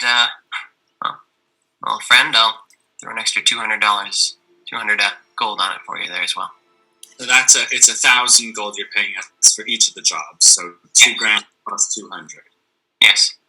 Okay. Do you have any descriptors for your employees other than their race? Yes. Nadine, as I said, human woman, shoulder length, brown hair, brown eyes, freckles. What else did Nadine have? I think the day that she left, she was wearing this sort of like brown overalls. All I can remember. Sadrin, more of an interesting character. Drow, sort of the dark, blackish purple skin. White hair, mostly cut over into this sort of, I always thought it was kind of froofy side cut. He's got sort of half his hair hanging over the side of his head, all white, straight. Piercing. Goddamn piercing turquoise eyes. Turquoise? Yeah. Well, that's nifty. Yeah, he was a character. God, what was he wearing? Wearing pants. Good. He always wore these. Oh, yeah, good. He always wore these like really nice dark shoes, like, sort of dress shoey. Was a big fan of leather. Wore a leather coat a lot of the time. Okay, and then so if we find out that they're being held hostage, you just want us to come back here and let you know, or you want us to free them? Well, I mean, ideally, if you can sort of, if you can suss out that they're being held as hostages and bring them back, that would be ideal. Okay. And where do you believe the shipment of the Goldvine Orchard schnapps is being held? Is it at the orchard itself, or is there a distribution center we should be going to? Most times we pick it up from the inn in town at Valstead. Usually pick it up from the Rusted Sickle. Usually where we get it. And one last question. So you think your employees are probably somewhere between here and Valstead, taken en route to Valstead? Yeah, if they're not being held in the city, I'd imagine they're somewhere between here and there. Okay. And where is Valstead from here? Valstead's 5-hour drive northwest of the city. All right. I think that's all we need to know. All right. Well, I do hope to hear from you soon. I hope I don't end up having to send another crew to find out what happened to my first crew to check on my second crew to check on my first crew. Yes. Well, you can hire us to do. So that doesn't make. Yeah, you see. You won't have to worry about it. We'll be back in 2 days. Tops. All right. Well, I appreciate you taking this job. I know that you're doing it for the money, but I do have a couple families who'll be very happy to find out what happened to their It's relative. great to have more money. One other thing we will require you to give us to pay extra for the gas in our motorbikes that we will be using to travel to Valstead. The purified water. Yeah, it's purified water. I think, what is it? It's like 2 gold. We'll fill up all of our tanks or something. I believe from the ones that Abby picked up, because Abby still has a bunch. They were of, like 6 gold a tank or something. Mhm. Like, yeah. I think like 5. I think they were 5 gold a tank. Yeah. Damn, I was And still. we have... Shit. I didn't write it down, but I bought like... I think, yeah, they were 5 a tank, and I bought 6. Yeah. And we would have used a couple by now. Yeah, you guys have used, I think, 3 of the 6 by now, because you guys have had 3 of the bikes Okay. the full time. Yeah. So then it would probably be like, we'd go through those other tanks probably on this job, right? Like, Probably. for the range. Yeah. Yeah, so like given the number of bikes that we have, we might need like 15 gold off the top, just as that sort of expense. We might just invoice you at the end when we have a better figure. You could also potentially use the extra 200 I'm giving you. All right. How about we get it as an advance? Not the 200, just 15 gold. We're hurting right now. My friends just all helped me pay for a really helpful hat. So let's need the money in advance so that we can actually get the gas, but it's only 15 gold. And you know what? If we fail at the job, which we won't, but if we fail at the job, there'll be an IOU. So. All right, well, seems to make sense to me. And he reaches underneath the desk and pulls out a small coin purse and pours out a few coins and starts sort of counting them quite quickly with his fingers and pulls off a small pile of 15 gold and slides it across the desk towards you, ties back up his coin purse, pops it under the desk. And there you are. Yep. Anything else you'll need before heading out? Yeah, if we wanted to ask around in New Eden if, on the off chance that one of your employees is sort of fuckered off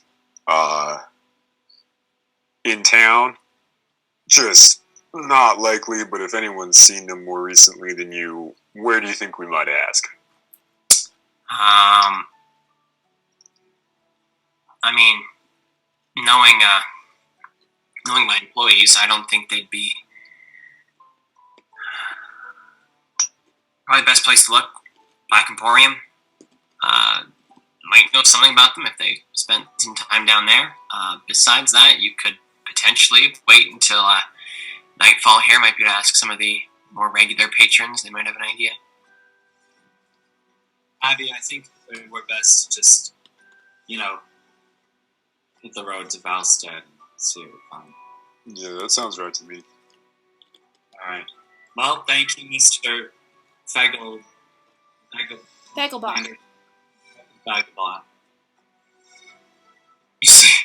You see on his desk as you're struggling to get the name. You see like one of those like principal little stands with the name on it, and you see Mr. Vegelbach written across. And he just sort of watches you as you try to say his name. Thank you, Vegelbach. Bach. Is it a Bach or a Bach? Bach. Bach. Great, thank you. We will be seeing you shortly when we're Bach. So, and I take my leave. All right. Crimp turns back to his work as you guys leave the room. The two bodyguards follow behind you, closing the door as you leave. Is there anything else you guys would like to do on the rail? Should we start getting some of our contracts in writing? What if one of these days someone just didn't pay us? We kill them. Well, we wouldn't kill them. We would punish them. Kill them. Yeah, I mean, that's a good point. I don't know how binding a contract is that, like, I guess this one's pretty good, right? This is just, like, bounty hunter, mercenary work, but I feel like that's legit. But, you know, that thing with, like, the nice lady, in the area, like, if she had just said, like, no, fuck you, like, there's not much we could have done. Like, that wasn't exactly a legal document that could have covered it. Well, what if you became a notary? Me? Yeah, and then we could have legal documents everywhere we go. But then we'd have to pay taxes. Yeah, and can you, like, have legal documents about things that aren't legal? I don't think so. I don't know. We don't have a job. Yeah. It is. I don't really think that the government recognizes mercenary work. Kale, does the government, what are we doing? Is this a legitimate line of work? To an extent, this is a legitimate line of work. Not necessarily, I mean, mercenary work is like a recognized line of work. Like there was like caravans and guard companies and things like that sort of do mercenary work across Riss. But you guys are doing more like the shady side of mercenary work, and so it's a little bit less of the like legal, like, okay, what you're doing is like, you know, you're like selling yourselves for pretty well like physical labor. You guys are doing more of the shady side, working for more people. Is there like a mercenary guild in the city? There is not in the city, no. If you go to the West Cliffs, there's a potential to find some of the like the mercenary guilds, but not in the city. If we wanted to, legitimize our work here, we'd probably go to the West Cliffs where they have some mercenary guilds, and then they'd be like unionized, sort of. I think. Like I've never try and found your own mercenary sort of line of work, your own mercenary guild. Yes, I did. A little fly flew through my ear, and I just flew through my ear, and I just came up with the idea that we could also form our own guild. We could start a business. Yeah. Oh, is that like a gang though? Are we like becoming the people we fight? There's nothing more poetic than becoming the man you fight against. We won't do that. we wouldn't be like a gang. We would just. Are we not a gang? Do odd jobs. No, we just do things. Like we I would, help if people anyone out. hurt you guys, I'd kill them, right? Isn't that what gangs do? Are we a gang? Yes. We exploit people, and we just. Well, we do a little though. No, we just. Fontaine's like I don't know, like Fontaine's boys, like they aren't in the exploiting business, and they'd fuck somebody else up. We do jobs, weird jobs, violent jobs sometimes. I steal stuff sometimes. But here's the thing. We don't have, like, an organized form of governing ourselves. And I feel like that is, like, the hallmark of, like, a gang. Is that, like, they've got a leader that they have to listen to. They have to, like, we make decisions as a group. We take turns. No one's beholden to anyone else. We're free to go or come. You guys are betrothed, right? No. Oh. I think that means married, doesn't it? Don't we have to be engaged to be betrothed? Oh. I just thought it'd be fun, like a joke. Like those puns that you guys are always doing. I thought it'd be funny. Oh. Okay. This is good. Should we start the job, Rex? What do you think? Yes, I think we should, as they say, get out of here. Yes, as they say. Let's get out of here. Should we grab the bags? Or... Yeah, we left at the west gate, I think, right? Yeah, we probably got to get out in the same entrance that we got in, right? Yeah. Oh, yeah. Okay, well, let's go. Okay. Okay, so you guys... Start making our way through the streets, heading towards the gate. Okay, so you guys head back down through the Black Emporium out into the Low District. Okay.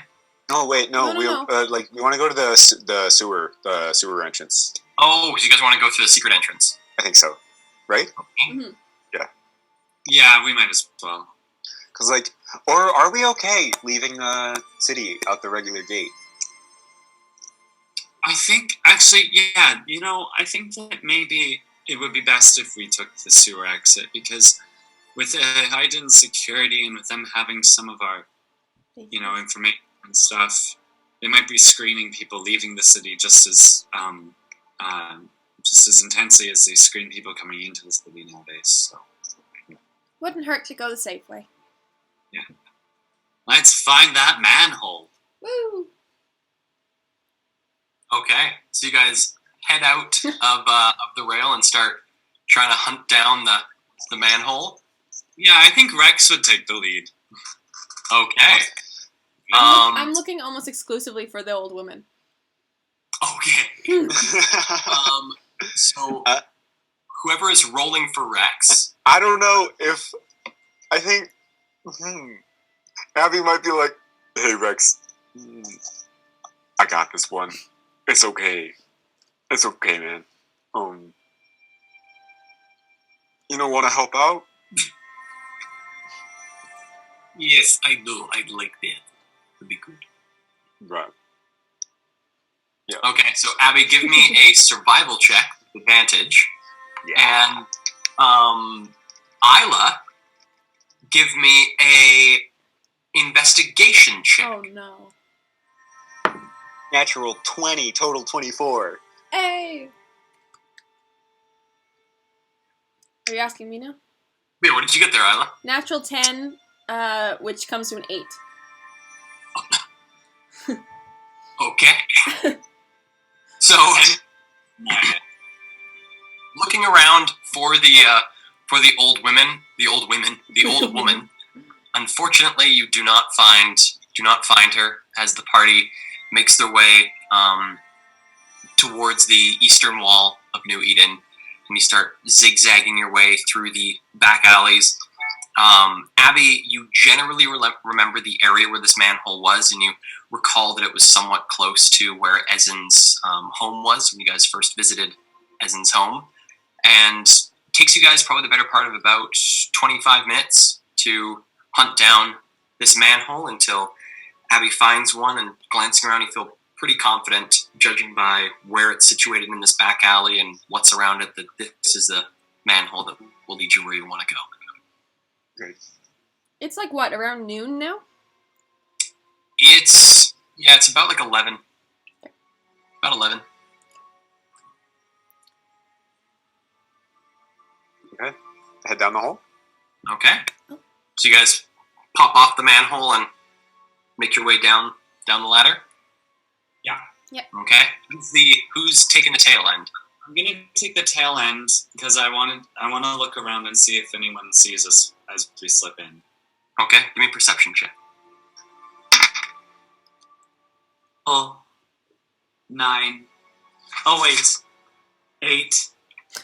Okay.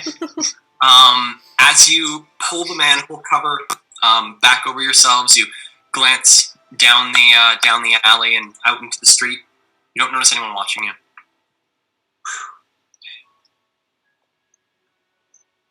And as the manhole cover comes closed, Ludi, most of the light fades from your vision. You can still see a little bit from the dappled light coming down through the manhole cover, but it's pretty dark for you. For Isla and Abby, your guys' dark vision does help you sort of navigate the area down there, and as you wait for Ludi to come down, you guys then start making your way through this service station and come across a very familiar iron door, which on this side just has a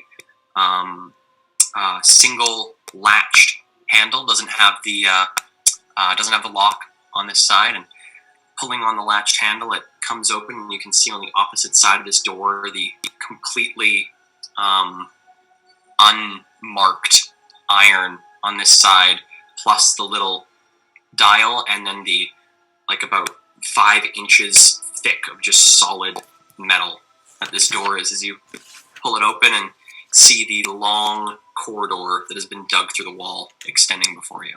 What? We spend a lot of time in sewers. Yeah, we do. Weird habit of ours. It is. Kind of nice, but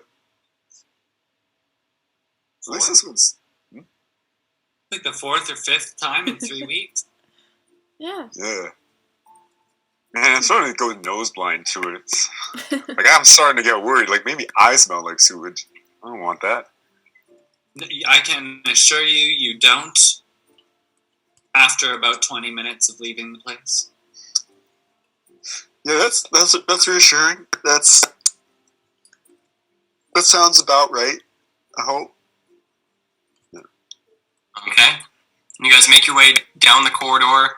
It takes you the better part of a couple minutes to reach the opposite end, where you come across the false panel that leads out outside, and feeling around, you find on the right-hand wall there, Abby, as you feel through the stones, you find a small metal button, and as you press your thumb into it, the wall sort of pushes out from beyond you and then slides out, revealing the exit that you then push open and find yourselves coming back outside the walls of New Eden.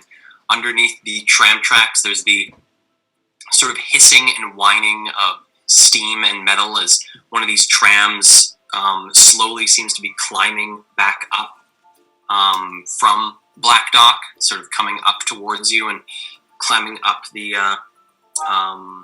tram station above you, and you can hear the sound of the machinery working, you can hear the steam being blown, but it doesn't seem like they have any sort of line of sight of you guys as you come out of this secret exit.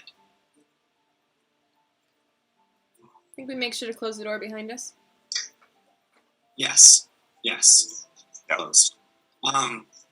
Okay, let's head to the bikes. Woo. To the back. Okay.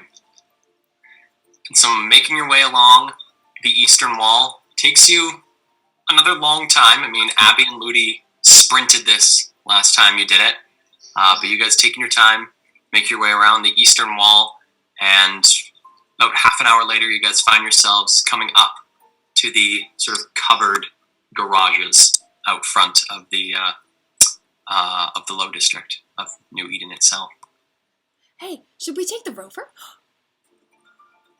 We could. Yeah. Yeah. Yeah. And then, we still wouldn't be paying for the bikes. Yep. Hit for it. The rover? Sure, of course. Oh, but... Oh, we'd have to take, Memphis out of it. Yeah, we might have to take them back. Or was that in, the trunk, sort of area? Is it, There's actually just, a Jeep with 4 seats, or...? It's a Jeep with 4 seats, and there's not much of a trunk. The trunk is more like this large rectangular box in the back that you've sort of stuffed the shredded components of the Hunter in. Could 2 people sit in it? You can fit 4 people in the rover. No, but in the trunk. Could 2 people sit in the trunk? Uncomfortably. Oh, it might be a bit tight if we end up bringing Nadine and what's his name? Right.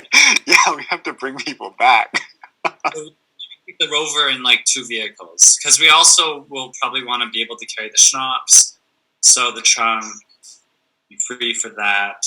Well, So we have to take the out of the trunk if we're gonna do that, though. Yeah, let's bring the bikes. Okay. Let's bring a couple why bikes. don't you do this? Why don't you and Abby take the Rover, and Rex and I'll take the Harpy, and then that leaves 2 seats for our new friends. Oh, And I'm sure we can put the bottles in somewhere. it's fine. And then maybe if we meet any like street dealers like we did last time, we can do some legitimate salvage. Just Yeah. pawn it off on them.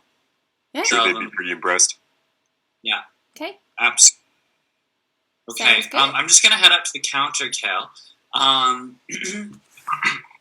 Okay, standing at the counter, you see a bronze dragonborn woman standing at the counter, grease marked from a long day's work already, even at about noon here. She's had a pretty busy day of work at the garages, and to come up, well, what can I help you with?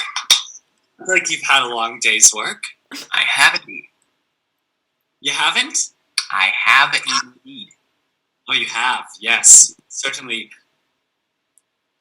Ooh. I would get 15 gold's worth of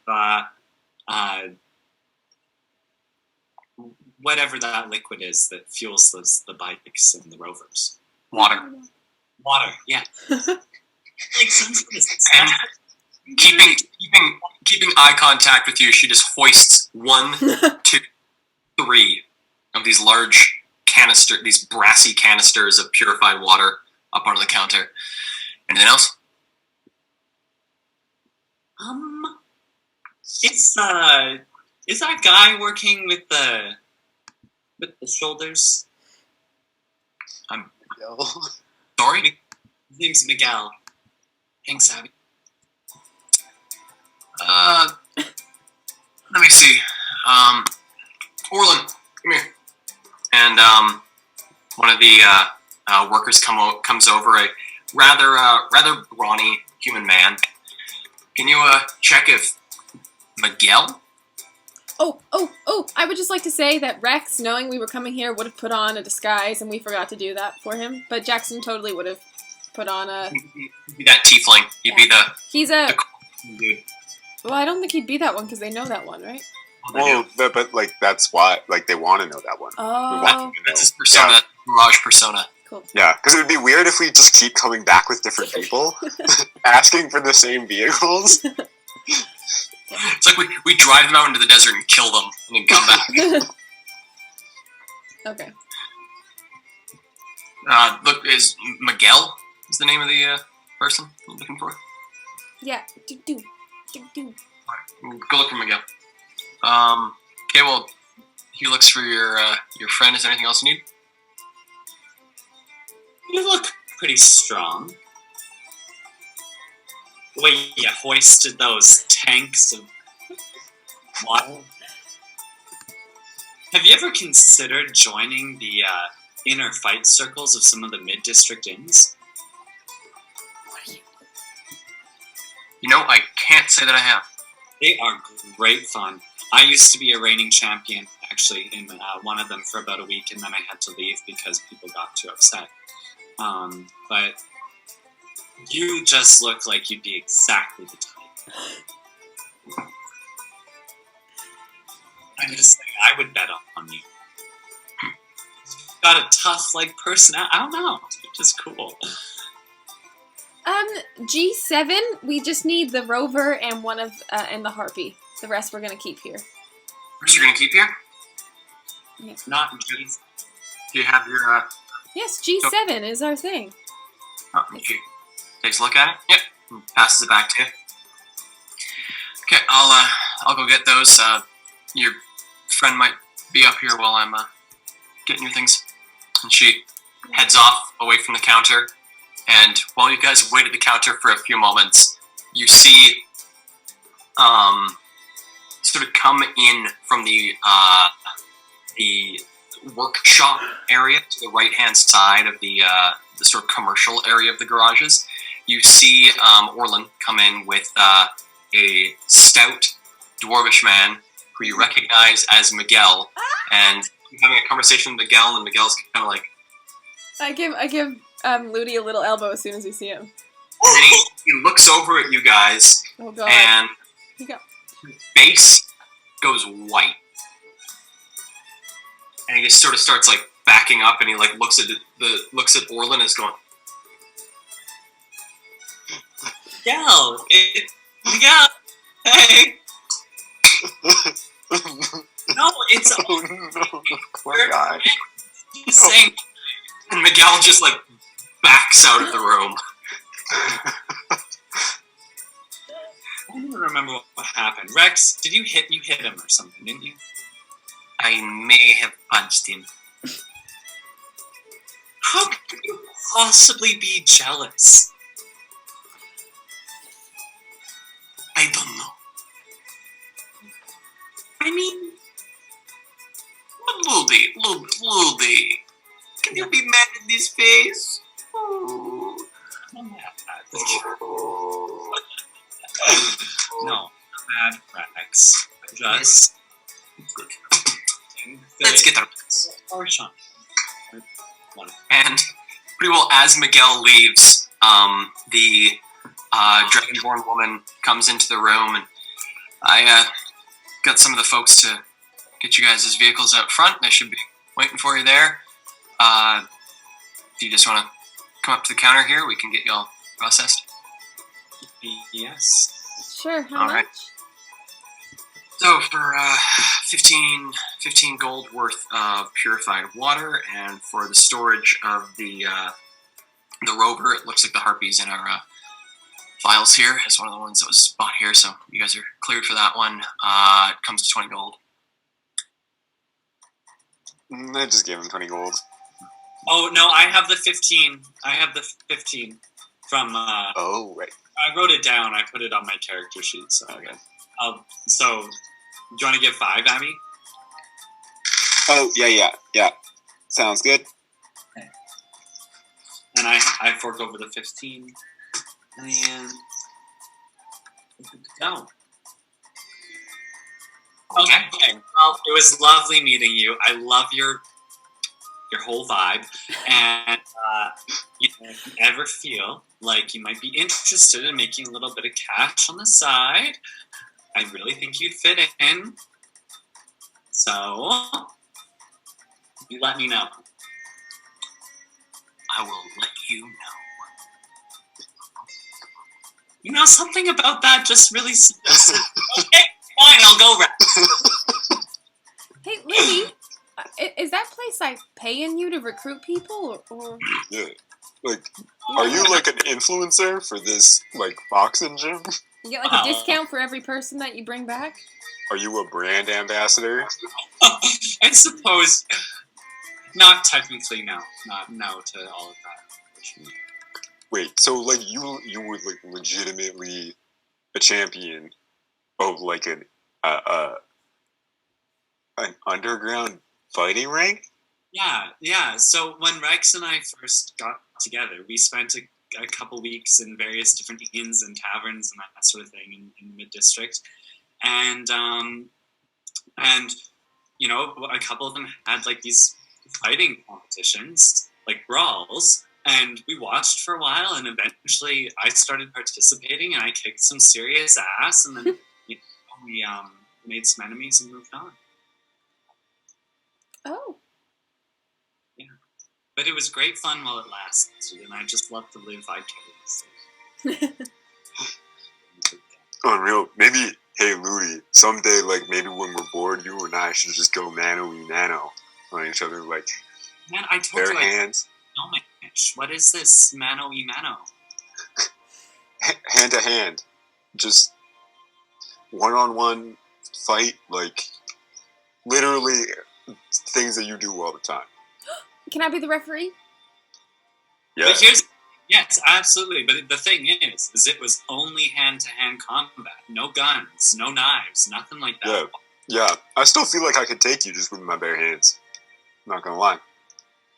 Yeah. That sounds like a threat to me, Ludi. Challenge extended? Look out. I think you probably could take me, yes.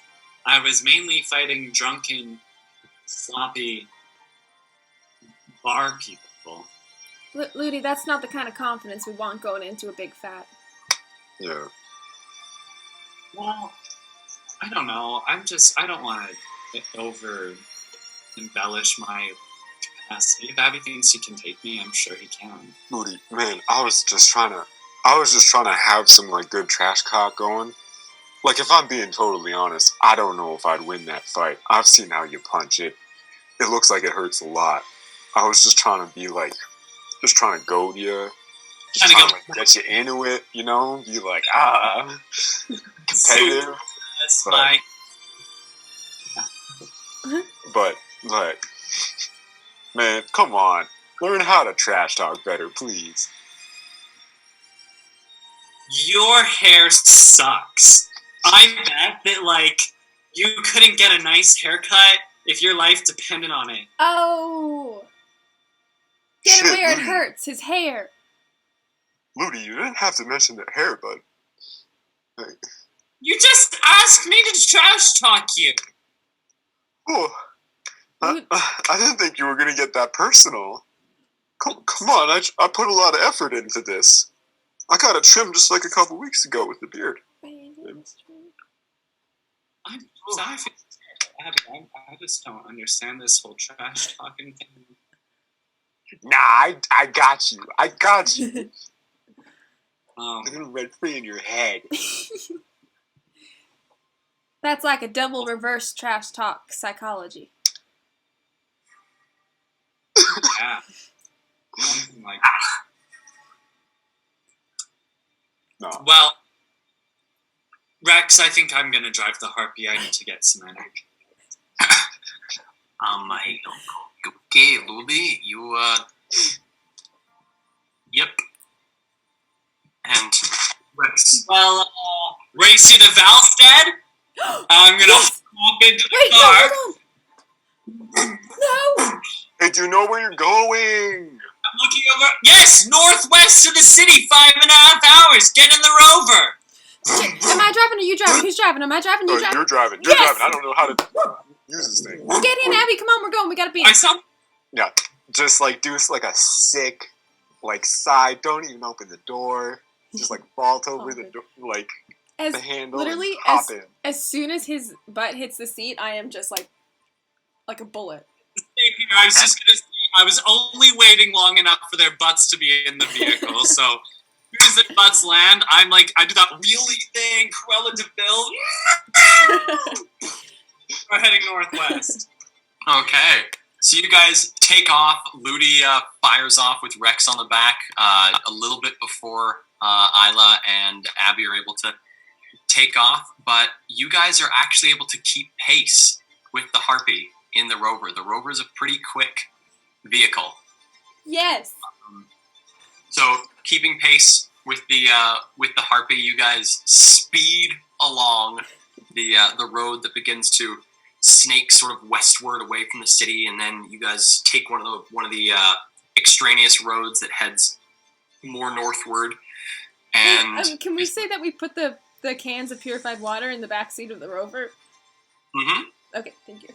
Yeah, and you guys still have the hunter corpse shoved in the sort of pseudo trunk. Yeah. Yeah, thank you. I want to say that, and I think probably we're all doing this. I think Abby's doing this too, so maybe we roll with advantage. Looking for the people that you sell your scraps to on the side of the road. Okay. We want to keep our salvagers. Give me whomever is actually everyone. Give me a perception check. Everyone, give me one. Okay. You roll for Rex, Abby? Oh yeah, I can do that. 18. 14. It's an 18 for me and a 15 for Rex. Okay. So 18, 18, 15, and Ludi? 14. 14. So Isla and Abby, both of you, as you guys are driving, first hour passes, second hour passes, and a little bit going into the third hour, Isla and Abby, you both notice smoke a little ways, well actually quite a ways off the road, probably the better part of just over a mile off the road. Abby, with your insane vision, you can make out what looks like a small camp about a mile off the road, with various debris and sort of things set up as a makeshift camp off the road. Hey, Ala, you think we want to sell that? Do we want to sell this bad boy in the back? I thought we were gonna tinker with him. I mean, fair enough, but also, like, maybe we could just go and pass him off to those folks over there, see if they're willing to buy him. Okay. Well, we can also see if the people are there. If they've seen them come through. Yeah, maybe these are our kidnappers. Maybe. And then it's over, like, Then we 2 don't hours in, 2 hours out, we're paid. Yeah. Yeah. Oh, shit. Is Ludi within 30 feet of me? We're riding the motorcycle side by side. I'm listening in. Yep, he's within 30 feet. Okay. I figured it would be just a couple feet away from you guys. All right, I'll just speak in your head and say, we're pulling over, we're going to see the fire, the smoke over here.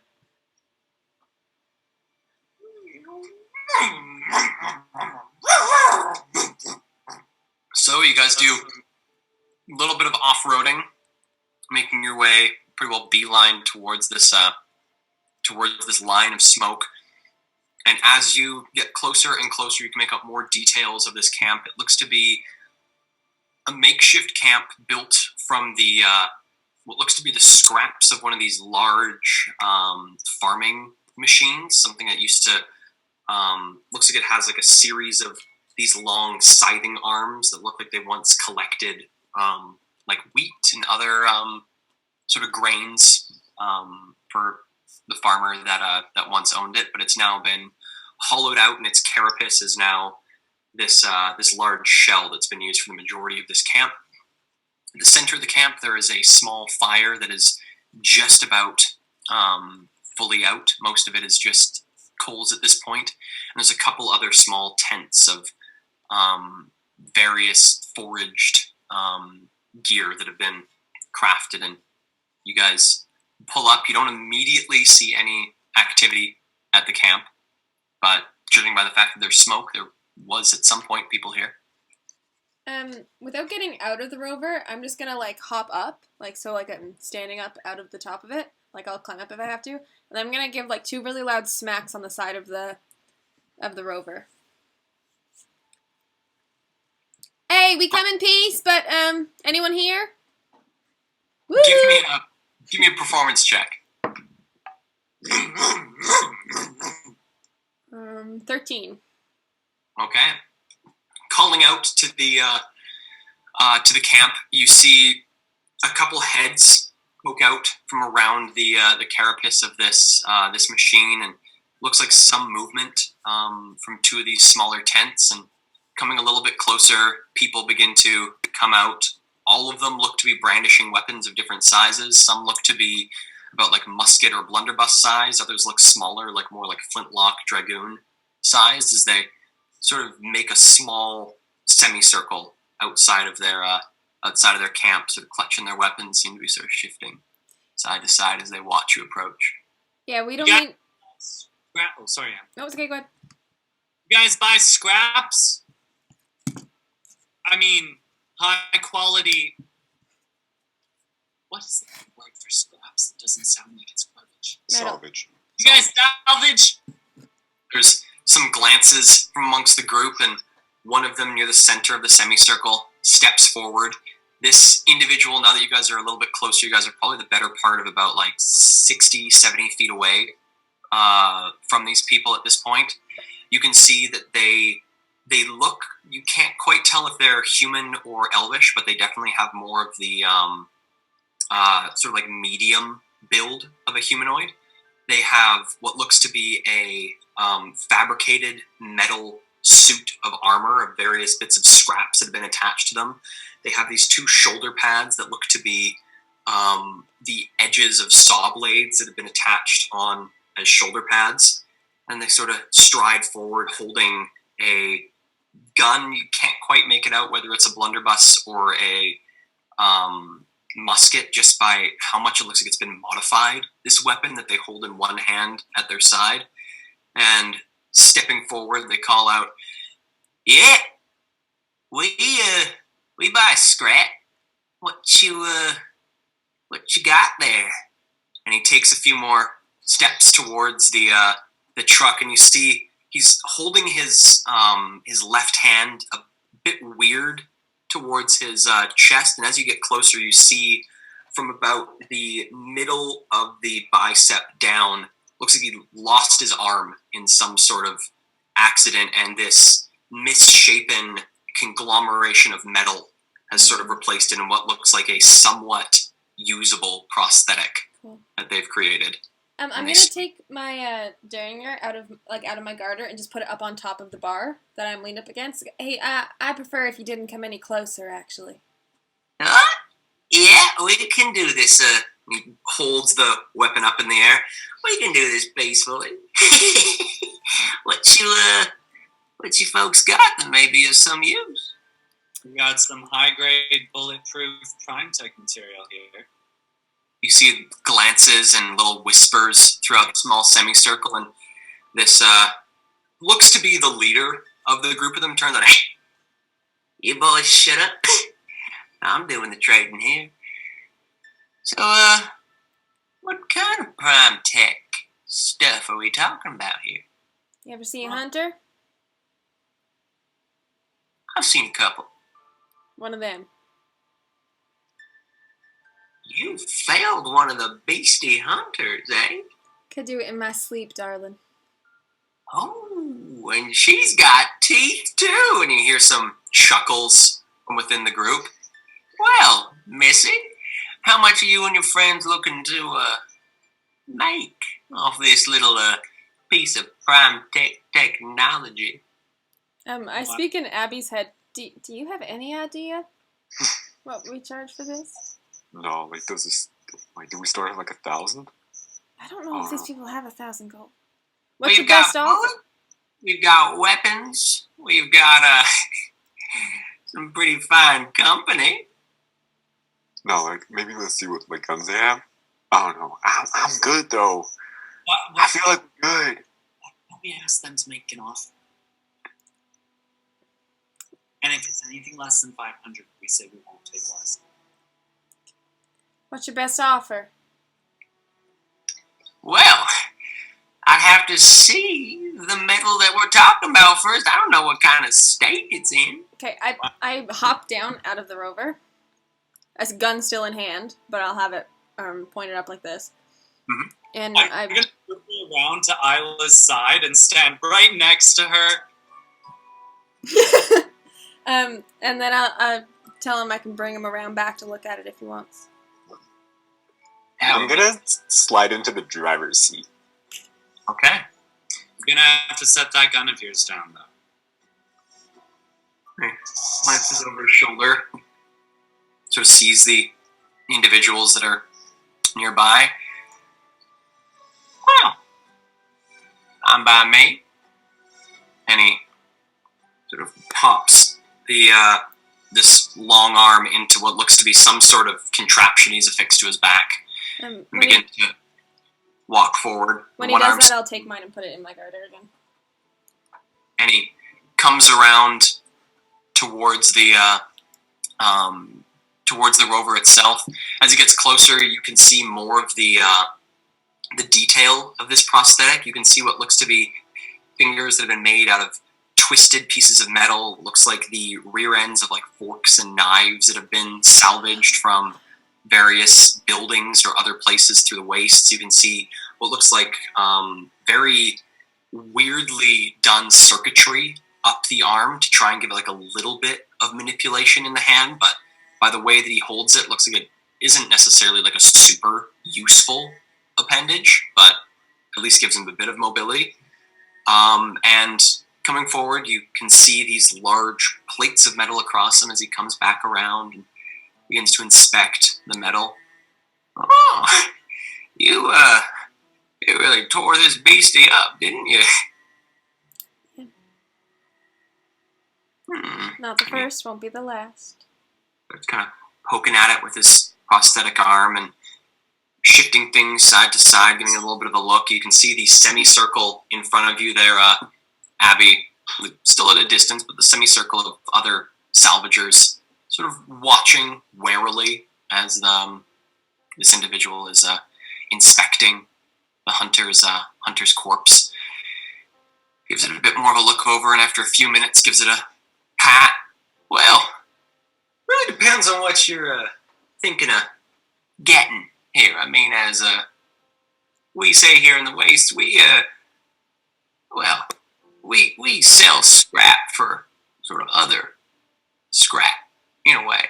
I mean, we do have a little bit of money here and there. I could probably offer you, well, let's say I offer you $250 gold. That is, we got a lucky dip off a caravan not too long ago, and and we got bullets. Any kind you need? I have a question. Earlier you mentioned one of your offers could be company. What does that mean? What Well, exactly do you mean? I do have some friends, and we do have some liquor. We could, sit around, talk about our lives and our differences, become acquainted. You were asking me to give you this thing in exchange for a night around the fire? We have some mighty fine company. Albert back there, he knows how to play the guitar. I bet he does. I don't lie. It's so wholesome. It's so cute. Never trust a wholesome seeming individual. I'm sorry, what was your name? The names, and he holds out his hand. Demetrius. It's nice to meet you, Demetrius. I don't think we were looking at parting with this guy here for anything less than 500 gold. Oh, well, I do gotta say, hope you find yourself some other scrappers. He begins to sort of back away from the rover itself. Hang in there just a second. And I'm going to turn to Isla. Is he close enough that I can whisper to Isla without him hearing? Yep. Isla. I have no idea how much this is actually worth. 250 might be amazing. But we could say that we'll take the 250 if you also has some information about the people we're looking for. See if he's got any intel on what happened to them. Well, I was just going to ask him that anyway and not make it part of the bargain. Yeah, I suppose that works. Hold on I a guess sec. weak though, 550. What? We're kind of weak if we go from 500 to 250. What if we also hang out with him? No? That was Sorry, Abby's shaking his head at me. Company sounded good. I speak in the boys' I'm just speaking in the boys' heads right now. I don't know. Did you see what he said when he said company? Someone's got a guitar? That sounds like fun, actually. No? No? Okay. Oh. Hey, Elmer, what was your name? Demetrius. Okay, sorry.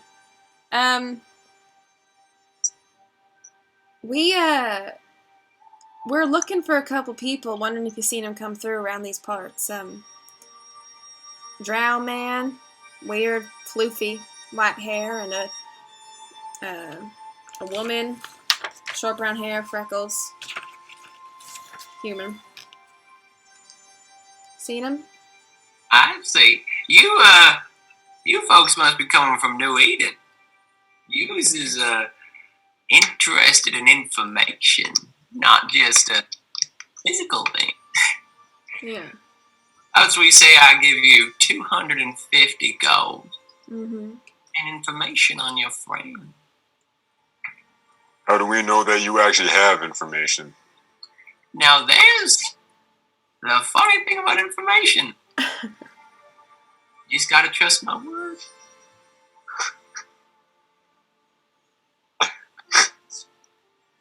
Like, You know that that's pretty cute of you, but I appreciate what you're doing here.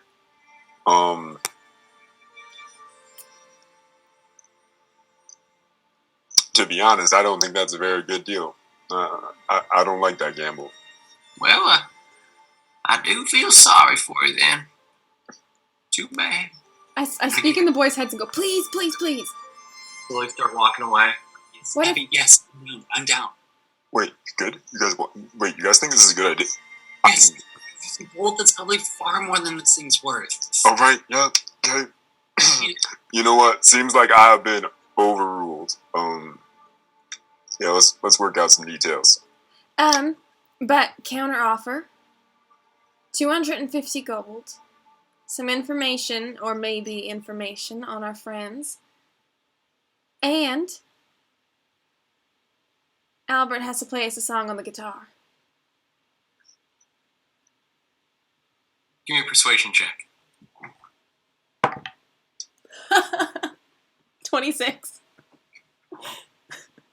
Emily, every time you laugh, I think it's gonna be bad, and then it's like a Yeah, it's unreal. ungodly number. It's like so. This is one cool thing about rogues is you get to a point where there's some things you just can't fail at, unless it's like crazy. Well, I can't argue with that. We all do appreciate it when Albert brings out his guitar. Well, if that's it. And he spits on his hand and reaches it out towards the truck, sort of going between all four of you, figuring out who's going to shake his hand. Mm. Yeah, I'll do. And you can feel the wet of the spit at the center of his palm, and you can feel the dust and grime, the roughness of it, of this wetted dirt, from the big old spit glob in the center of his palm. Oh! And I take my hand back, I spit on my hand, and then I reach forward to shake it again. Okay. And shakes your hand, and there's a small little hand gesture to those around him, and four people sort of circle up behind the rover and begin unfastening the rover from the back of the vehicle. Hey, but that blanket was not a part of the deal, so you leave that in the trunk. Here? All right, boys, you heard it. Leave the blanket. And he motions to one of them behind him, and they disappear into a tent, and he sort of stands there and watches as the four who are untying this thing slowly begin to drag the corpse of this this hunter by. Each one of them grabs a leg on one side of its body and sort of is dragging it through the dirt, making this deep divot as they drag it back towards the camp. And one of the members comes back out towards Demetrius and hands him a small coin purse, and he takes a peer into it and feels it in his hand and passes it to you there, Isla. And there you have it, 250 gold. I open it and then I go, Ludi, do you want to count it? Yeah, I'll figure it out and I'll subtract, but I'll split mine amongst the three of you. Oh, I just mean, make sure it's all there. Oh, that too, yes. Yeah, Kale, I'm going to make sure it's all there, and then I'm going to calculate how we're dividing it up. Okay. So, while Ludi begins to count the money, Albert comes out and carrying what looks to be a ruined arc bus that has 3 long wires affixed to it, brings this out, sort of strides into the center of the group, and begins softly strumming on these 3 heavily out-of-tune strings. And slowly music, what can only be described as music, begins to fill the little area as the other gang members, or not gang members, but the other members of this scavenger group sort of dance along to it and seem to be having a good time and pulling this, dragging this hunter's corpse back towards their camp. I clap my hands and dance along too. Everyone has a pretty good time as 3 notes, that's all this song is made out of, is 3 notes plucked in various orders and strummed all together, is created before you. Ludi, give me an investigation check on the money. just for your counting of it. Yeah. Do we have a way of sorry? Do we have a way if we got 62.50 each? Do we split that up into gold pieces? Like, is half of a gold piece a certain number of silver eagles? Half a gold piece is 50 eagles, but like you also can't like if you cut a gold piece in half, it's probably not going to be worth anything. Oh, okay. So so someone is going to. Well, I'll just give it. I'll give it. Okay, yeah. Sorry, an int check. An investigation check. Or investigation. Okay. Could I just take my time to do it properly? No. Like this is just like while you're doing it. Oh, sure. 14. Okay, so going through, all 250 seems to be there. Looks good. The song comes to completion, and the crew waves you goodbye as the hunter's carapace is pulled into this large metal sort of semicircular dome that they have set up. And Demetrius, as you guys begin to pull away, actually Demetrius hasn't given you his information yet. So before you guys pull away, Demetrius comes up to the hood as the rest of the scavengers sort of begin to dissipate back within the camp. Comes up, gives the hood a couple slaps. Well, so I see we want a little bit of information as well. We had a good time here, and now I get to tell you a little bit of a sad story. So, these two people you described, I do vaguely remember seeing them a couple weeks ago, about a week ago. Made their way, same direction as you were coming from here, heading down towards, I don't know, going somewhere. Seems that you were hoping they'd come back. Unfortunately, me and my boys, we keep a pretty good eye on this road, watching it for caravans, watching it for people like yourselves selling scrap. Haven't seen them come back. They're either taking a mighty long vacation or something happened to them. I'd like to. Is he telling the truth? Give me an insight check. I'm gonna feel lucky because that was a 2. And that was an 8 plus 3, 11. Just tell them the truth.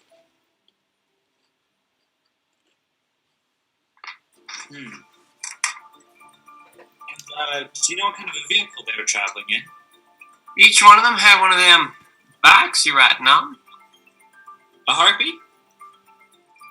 They each drove a Harpy. If that's what they're calling them these days. Did it look exactly like our bike? Or was it like a little bit less nice? Well, I mean, I'm not one to judge a bike by how nice it is. Yours has 2 wheels and an engine. That's pretty nice. Fair. Alright, thanks, Demetrius. Well, thank you as well. It's been a pleasure doing business with you. I do hope to see you coming back the other direction. Are you lot always around this way? Oh, usually. Sometimes we take little breaks, go here and there, checking out other places. Sometimes we head back to the Mother Lode, but, you know. To the what? The Mother Lode. What in God's name is a mother lode? Is it like something full of mothers? Now, you got a comedian up in your group. He's a funny one. That is. I take it you're not too versed in the life of scavengers. What's that there, Abby? Give me a history check. Oh shit! Another. I swear to God, I am not just flipping a coin and then telling you whether or not it's a 1 or a 20, but it's a 20. 20. Okay. So pulling back through your memories of the time that you spent in the waste working for various companies, you do remember hearing sort of coming through places and every so often running into these scavenger crews. Remember hearing them refer to the Mother Lode, and from the discussions that then were had sort of through caravans and through other people you were working with, the Mother Lode is a sort of meeting place where a lot of these scavenger groups come together, usually at different times throughout the year, to trade and sell their scrap. And a lot of these different scavenger groups have a bit of their own sort of weird and twisted religion sort of surrounding a machine god. And it's sort of said that that's also a little bit of a religious ceremony for them as well, sort of them all coming together at this Mother Lode with their various scrap, and that's also part of it. Nice. Okay. Nice. Well, it's a place in the wastes. It is beautiful. Metal as far as the eye can see. Beautiful spires of twisted metal, all beautiful and perfect, just as he would have wanted it. And we come there, we sell our scrap, and we mingle, and we tell stories, and Albert plays his guitar.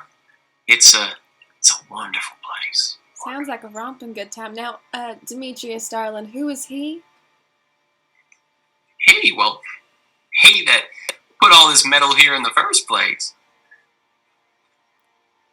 Honey, you know I'm not too versed in the metal. We just had this conversation. The great machine.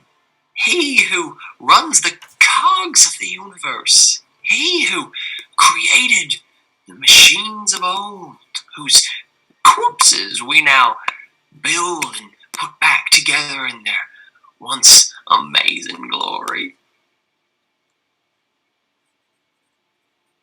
You mean sentient machines or like anything metal? Oh, they were living. They were the things that lived before we lived. Really? It's the truth. It's crossed my heart.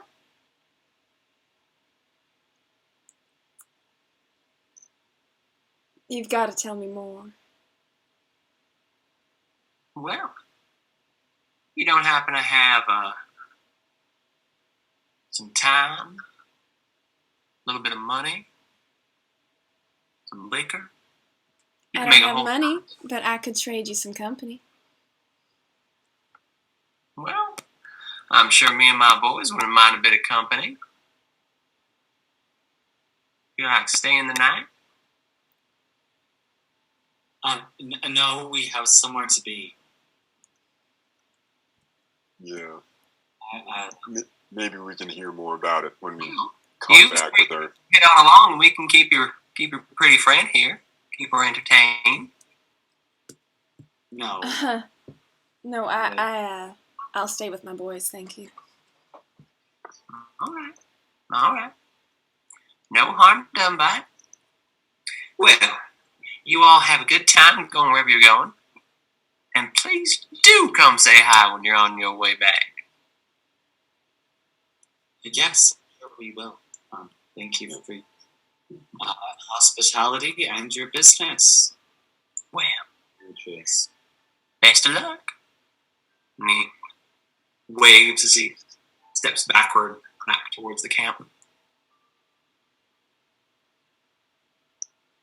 Isla, What? these they live out here. It sounds like they've just created a sort of religion for themselves around like scrap metal or something. What he was talking about is just a cultural belief. It's not a. I mean, maybe it's true. It's about as likely to be valid as any of the other religions out there. But just think about it with caution, you know? It's not history what he's talking about. Just curious. I hop back in the rover. Just didn't want you to get your hopes up. Not back in the heartbeat. Hey, listen. I think that would be a cool story to listen to. Yeah. Like, I think I wouldn't mind coming back on the way back, see if we can get this guy to talk. Yeah. Yeah. I mean, I'd heard whispers of the Mother Lode when I was sort of making my way to New Eden. And people were saying that there was some, like, weird religious stuff going on there. I didn't believe it. I just thought that they were, like, they were just, like, being kind of prejudiced. But it's real. Oh my god. This is so good. That's good. I smack him on the arm and go, okay, we have to come back on the way back then. Yeah, let's do it. And then, actually, do you want to switch? I still don't know how to drive this thing. Yes, yeah. Yeah. Okay. You guys head back to the road. Okay. You guys heading back onto the road begin to continue your way northwestward towards Valstead. The hours begin to slip away, and as the sun slowly begins to set on the wastes, you guys can see these wastes spreading out before you, almost endless, horizon to horizon, these wastes. You begin to see in the far distance a series of small buildings begin to crop up and slowly get bigger and bigger and bigger. And that is where we're going to end the session for tonight. Woo! Thank you so much for tuning into Dungeons and Drama Majors. We really appreciate the support from you guys, the fantastic D&D community, for consuming our very, very fun and wild and weird steampunk little campaign we got going here. Before we end things for tonight, are there any quotes that anyone took, any little tidbits, any moments that were like, woo? Yeah, I don't know. I don't know if I actually got the quote right because I was laughing too hard. But it was when Demetrius was like, "We've got some mighty fine company back here. Albert back there can play the guitar." What? That's what he meant the entire time? What are we on? I can't believe that we paid for that. It was awesome. It was good. Yeah. It was good. Alright. Oh my goodness. Okay. All right. Well, thank you guys once again for tuning in to Dungeons and Drama Majors. We will be back again Sunday for another fantastic episode. Hopefully, we'll have our Rex back for a bit of investigation into Valstead and what happened. Where did these people go? What happened? So find out next week on Dungeons and Drama Majors. We'll see you Sunday.